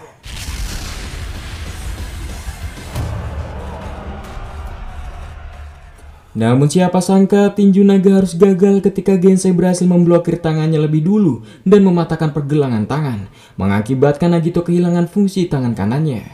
Namun akibat menahan tinju naga dari Agito, Gensai merasakan efeknya, di mana jempol satu-satunya akhirnya patah juga. Seakan Gan menyerah, Gensai melupakan rasa sakitnya dan mulai mengepalkan memaksa menggunakan otot-ototnya dan kembali mode bertarung dengan gaya Kaiwan. Yang di sini Gensai memprovokasi Agito untuk bersiap karena dia akan melancarkan jurus terkuatnya. Agito sendiri mulai memanas mengingat dia sudah mengalahkan ratusan petarung hebat di luar sana. Dan menyadari pengalamannya di masa lalu untuk bersiap untuk pertarungan kali ini, sosok rintangan terbesar dalam hidupnya, Gensai Kuroki, dan mulai mengawali menyerang.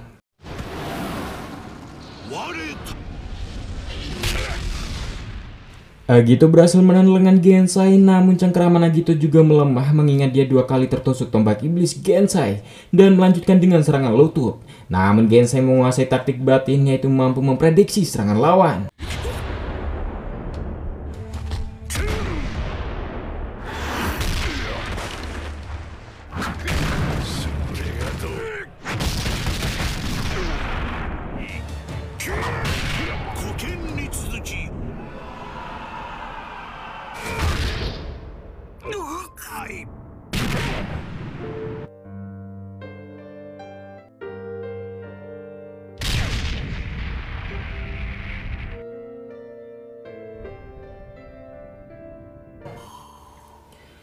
Ya, semuanya tak percaya sang taring match sudah harus gugur karena dikalahkan oleh sosok yang lebih tangguh dan kuat. Dan bisa dipastikan pemenangnya adalah Gensai Kuroki.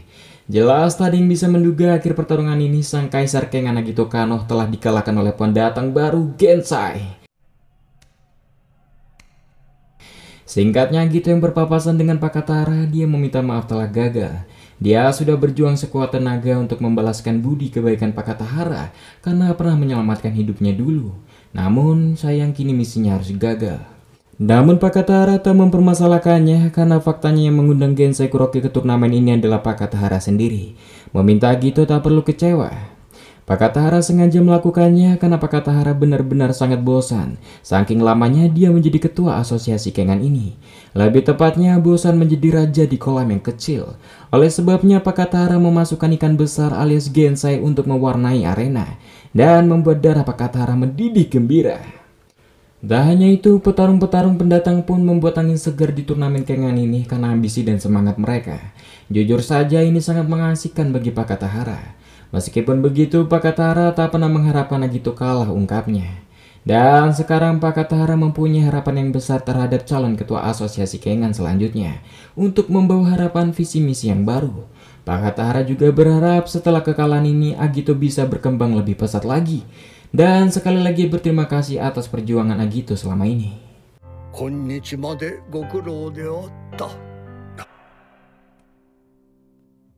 Satu jam menjelang final, tanpa istirahat Gensai lekas menemui Ohma dan Gensai mengaku jika dia mengenal Nico, guru Ohma. Bahkan mereka berdua pernah terlibat dalam duel dan sama-sama nyaris akan mati. Dan sebagai penerus gaya Nico, Ohma berat tahu tentang apa itu gaya Nico dan cerita di baliknya. Dahulu kala ada seorang pria asing mendatangi wilayah dalam dengan tujuan untuk menyatukan wilayah dalam menggunakan kemampuan seni bela dirinya. Dia sendiri adalah penerus seni bela diri gaya Gao terakhir dengan nama aslinya Gao Mukaku. Namun lambat laun gaya bela dirinya berubah menjadi gaya Nico. Di sana dia mengalahkan banyak monster yang menentangnya dengan perkasa. Namun sayang wilayah dalam terlalu luas untuk disatukan. Bahkan setelah hampir 30 tahun Gao Mukaku belum mencapai tujuannya. Kemudian Gao memutuskan untuk meneruskan mimpinya pada generasi berikutnya. Kemudian Gao mengumpulkan anak-anak yatim wilayah dalam yang berpotensi untuk meneruskan tekniknya. Dan faktanya setelah dewasa semua murid Gao menggunakan nama Nico Tokita. Ada 2 alasan utama untuk ini. 1, menggunakan nama Nico Tokita agar semua orang wilayah dalam tahu jika mereka berasal dari wilayah dalam. Karena di kota ini membatasi hubungan dengan orang luar. Alasan kedua untuk menciptakan legenda. Setelah dianggap mumpuni, semua Nico Tokita pergi berpencar ke berbagai area di wilayah dalam. Masing-masing mereka meninggalkan cerita pertarungannya dan prestasinya sendiri. Dan hal itu membuat mereka sering dibicarakan dan menjadi entitas karismatik yang akan membantu menyatukan wilayah dalam. Rencana itu berhasil. Hari-hari semua membicarakan tentang legenda Nico Tokita. Walau begitu, kelompok-kelompok besar wilayah Dela menganggap Nico Tokita sebagai ancaman, dan mereka mulai mengambil langkah untuk melenyapkan mereka. Untuk bersiap menghadapi musuh besar, Gao mengajak semua murid-muridnya berlatih di hutan suci Gakigahara. Namun kejadian tak terduga terjadi di mana semua murid Gao dibunuh oleh seseorang misterius, dan mereka yang masih selamat berpencar. Dan pada hari itu juga Gao Mukaku menghilang. Ohma bertanya lantas apa hubungan Nico gurunya dengan Gensai. Gensai melanjutkan jika gaya Nico sendiri aslinya tak sepenuhnya jelmaan gaya Gao, namun aslinya dicampur aduk dengan gaya Kaiwan, karena guru Gensai ikut membantu menyempurnakan gaya Nico. Yang faktanya Gao Mukaku adalah kawan lama dari guru Gensai. Mereka saling bertukar teknik sejak muda. 10 tahun yang lalu saat Nico Tokita guru Ohma selamat dari tragedi pembunuhan di hutan itu, Nico terus mencari keberadaan Gao gurunya melalui catatan-catatan gaya Kaiwan. Hingga akhirnya Nico bertemu dengan Gensai. Sayangnya pada waktu itu guru Gensai sudah meninggal. Lalu Nico mengungkapkan jika dia butuh bantuan. Kemudian scene berpindah saat Ohma bersiap karena sebentar lagi final akan dimulai. Nona Akiyama di sini benar-benar gelisah dan sangat-sangat berharap Ohma mundur saja dari pertarungan ini, karena kondisi Ohma yang tak memungkinkan akan sangat berbahaya. Akiyama sendiri mengaku tak tahu tentang kehormatan, harga diri atau apapun yang Ohma pegang, dan hanya bisa berharap Ohma akan baik-baik saja.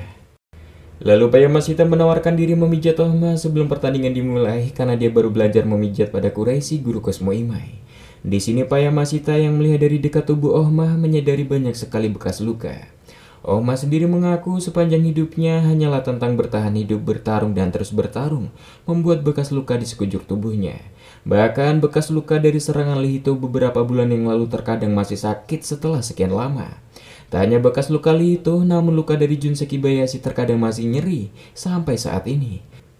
Menurut Nico gurunya, itu adalah harga yang harus dibayar karena ceroboh bertahun-tahun.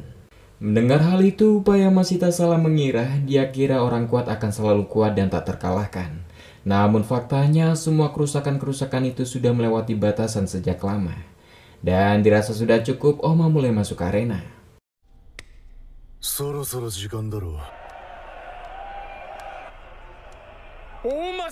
Sebelum itu Payamashita ingin sekali mengungkapkan jika dia memang belum bertemu petarung kuat di luar sana yang melebihi Ohma. Namun bagi Payamashita, Ohma tetaplah yang terkuat yang dia kenal. Kau sendiri tak pernah menyerah apapun yang terjadi, bahkan mengajariku tentang arti kekuatan sejati. Berkatmu juga aku bisa berubah menyelamatkan hidupku yang tak jelas. Dan maaf jika belum bisa membalas budi. Meminta Ohma kembali dengan selamat, ungkap Payamashita. Ohma sendiri senang Payamashita ditugaskan untuk menjaganya dan pamit untuk pergi.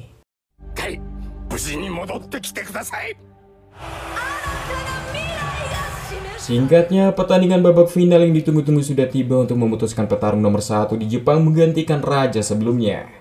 Diawali petarung dengan kekuatan yang luar biasa, kehadiran yang menggetarkan, menggunakan seni bela diri pembunuh gaya Kaiwan dengan tinggi 185 cm dan berat 96 kg. Dengan rekor pertandingan 5 kali menang dan tak pernah kalah, mewakili perusahaan Head Motors. Inilah dia, Kuroki Gensai. Sementara itu lawannya adalah petarung berbakat yang mewakili perusahaan di tahun pertama ini.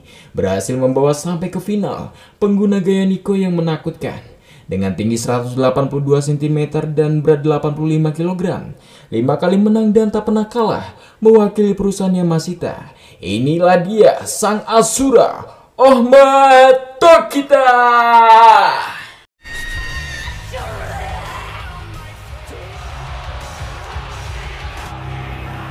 Kemudian mereka diminta mengambil posisi, lalu sang wasit izin untuk menyaksikan pertandingan final ini lebih dekat daripada siapapun. Dan dirasa siap, pertarungan pun dimulai.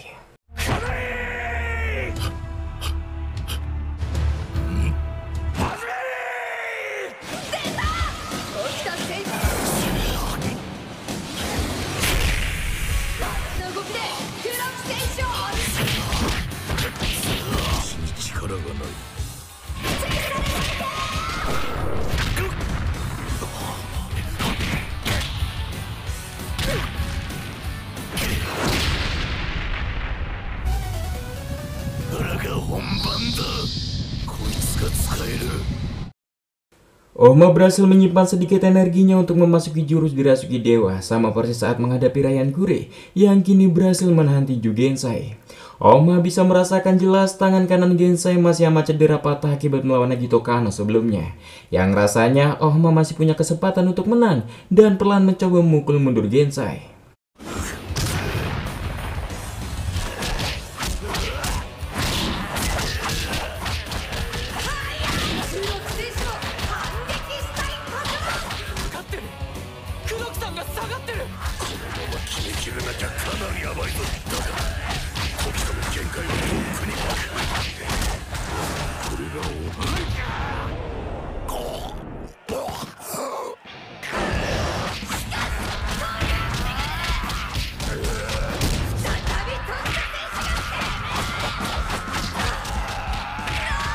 Di momen ini mereka masih saling adu serang, bahkan Gensai mencoba perlahan maju dan Gensai menyadari jurus dirasuki dewa Ohma membuat serangannya sangat cepat.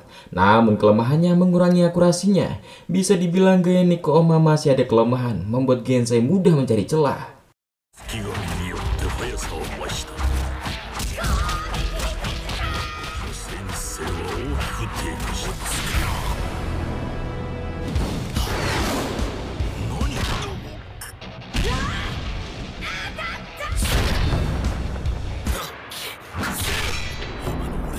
Siapa sangka Ohma bisa menggunakan jurus dirasuki dewa sembari melakukan gaya Nico secara bersamaan, membuat asumsi Gensai sebelumnya salah. Payamashita sendiri juga sudah diberitahu Ohma sebelumnya jika ia akan menggunakan jurus dirasuki dewa, karena Ohma menyadari Gensai mengetahui dasaran trik semua gaya Nico, tak ada pilihan lain untuk menang. Payamashita mencoba menolak Ohma menggunakan jurus pinjaman nyawa, karena jantung Ohma sudah dalam kondisi yang sangat buruk. Hal itu sama saja akan bunuh diri. Ohma sendiri sudah tahu resikonya, namun ia tak peduli, tapi dia punya rencana menghadapi Gensai. Ohma akan mencoba bereksperimen untuk lebih bisa tenang dan menguasai tubuhnya saat menggunakan jurus dirasuki dewa. Mungkin tekanan pada tubuhnya akan berkurang, dan bisa menggunakan gaya Nico dan pinjaman nyawa secara bersamaan.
Ohma yang berhasil mengunci Gensai harus terkena jurus tombak iblis melubangi pahanya.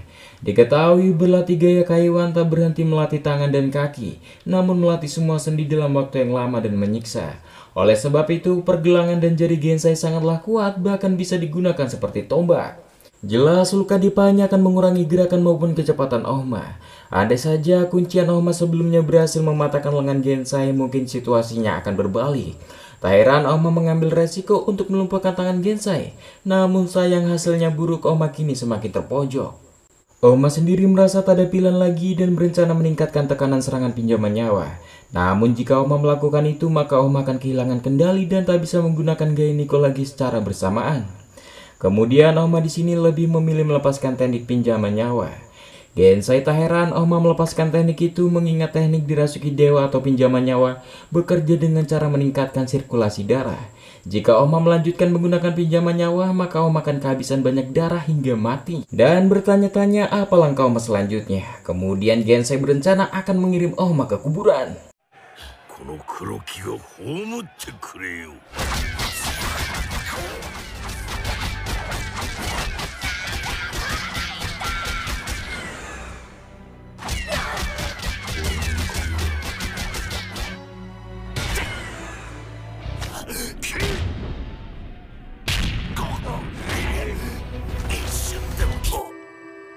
やべえ。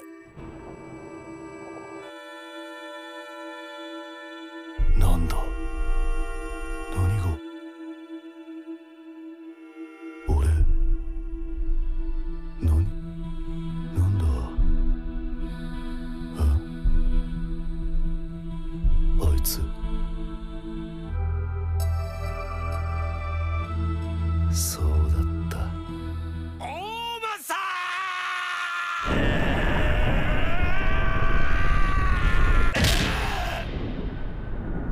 Di sini Payamasita hanya bisa mendukung di pinggir arena memberikan semangatnya.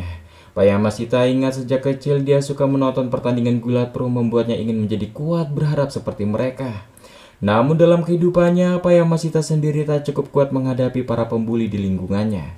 Karena masih mempunyai ambisi untuk kuat, Payamasita memutuskan masuk ke klub judo. Namun karena selalu gagal, perlahan Payamasita mulai melupakan impiannya. Tak heran hal itu pun berlaku pada semua orang. Sangat sedikit orang di dunia ini yang mampu mencapai ujung jalan tujuan mereka.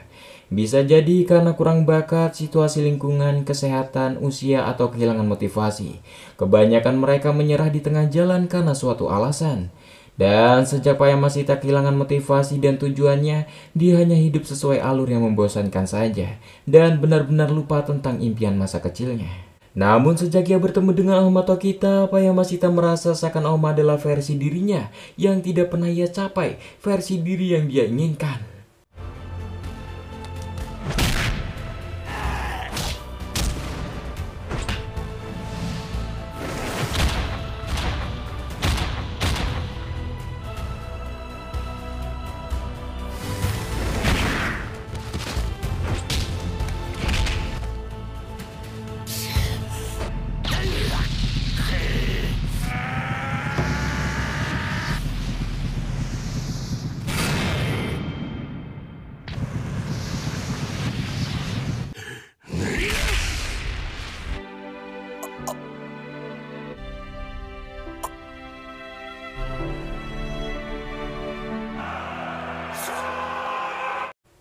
Pada sore harinya, selesai turnamen Kengan berakhir dan Oma kalah dari Gensai. Payamasita benar-benar mengkhawatirkan kondisi Oma.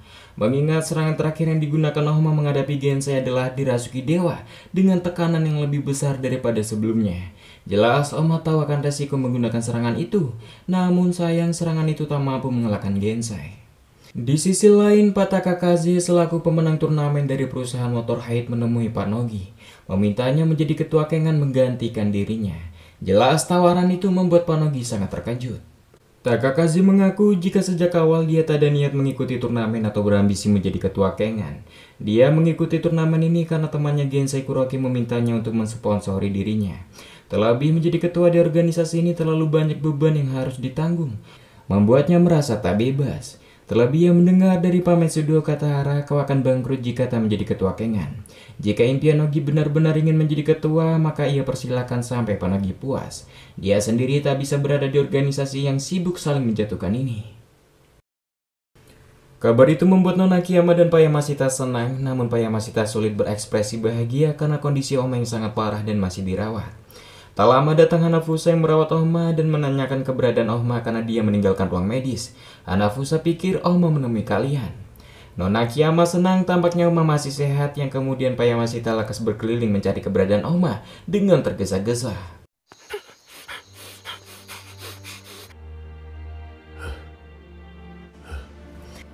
Oma sendiri menyendiri di tebing ujung pulau memandangi Samsat. Yang di momen ini bayangan gurunya Nico muncul dan tak menyangka perjalanan panjang Oma sejauh ini sudah sampai akhir. Dalam perjalanan itu Oma sudah bertarung dengan banyak orang sejak pergi meninggalkan wilayah dalam. Dan selalu mengingat pesan terakhir Nico untuk jangan pernah membunuh siapapun. Nico pun senang muridnya kini sudah sangat kuat. そろそろってことだな。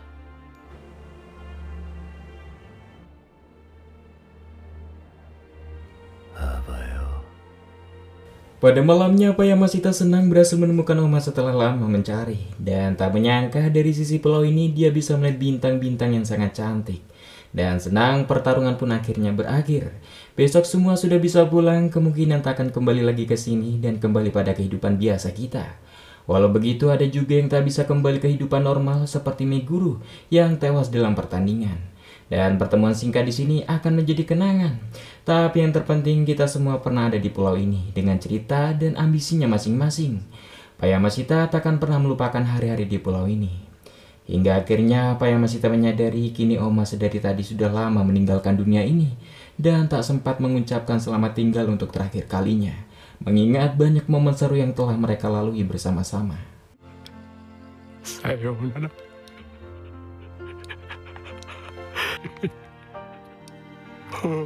おまさん。長い眠りへとついた。 Singkat cerita, Okubo dan Himuro berencana akan mengunjungi makam Ohma. Sayangnya yang lainnya tak bisa karena ada urusan masing-masing. Sementara itu Agito Kano memutuskan mundur sebagai taring Netsudo dan ingin keluar untuk memperluas wawasannya dengan caranya sendiri.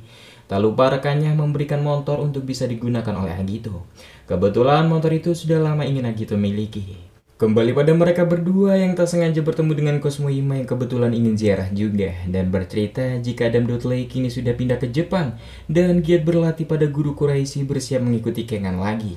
Kemudian Haruko Kono yang kabarnya bergabung dengan grup gulat Jepang Pro Wrestling sebagai siswa yang digembleng langsung oleh Junseki Bayashi. Dan rasanya semua rekan-rekan mereka sudah kembali pada kehidupan masing-masingnya. Hingga tak terasa mereka sampai di makam Ohma. Sementara itu Lihito ikut berlatih bersama guru barunya Gensai Kuroki. Dan menurut Gensai setelah pertarungan sebelumnya dia masih kurang puas dengan kemampuannya yang masih jauh dari versi dirinya yang dia mau. Rasanya belum cukup untuk bisa mengalahkan Yujiro Hanma. Perjalanannya masih panjang. Di sisi lain anak Payamasita si Mas Kenzo ini yang dikira nolep ternyata sukses berencana akan memimpin langsung perusahaannya yang sebelumnya dia bos di belakang layar. Kenzo sendiri terinspirasi dari ayahnya Payamasita. Kini ia mulai terbuka dan ingin melihat dunia dengan matanya sendiri. Kembali pada Payamasita, di sini beliau pamit mengucapkan salam perpisahan pada yang lainnya karena akan mengundurkan diri dari perusahaan ini setelah 34 tahun bekerja. Berharap perusahaan cabang Nogi Group penerbit ini akan semakin sukses. Tak lama kemudian muncul Matsui yang jika di season awal beliau adalah tukang bully Payamasita. Dia senang Payamasita keluar dari perusahaan ini menduga Payamasita telah dipecat oleh bos. Karena kerja yang tak becus mengingat Yamasita sempat ikut berpergian dengan Pak Nogi selama 10 hari. Payamasita tak membalas ejekan orang itu dan hanya berterima kasih telah bekerja sama selama ini. Bersamaan Pak Ken Oya dan Pak Yoshitake datang untuk menjemput. Jelas Matsui yang menyaksikan momen itu heran bagaimana Payamasita bisa berteman dengan dua bos besar ternama di Jepang. Jelas dia kena mental.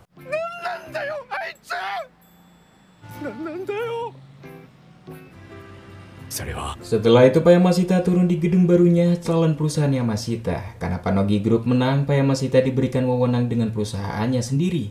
Di sini dia akan menjadi bos memimpin perusahaannya yang akan ditemani oleh Nona Akiyama menjadi asistennya.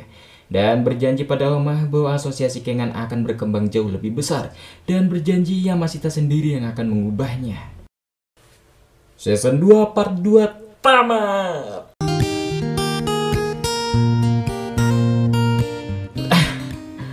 Anjing, Oma meninggal, cok. Gimana menurut kalian? Bagaimana pendapatnya? Apakah ada lanjutannya? Apakah Oma kembali hidup kembali?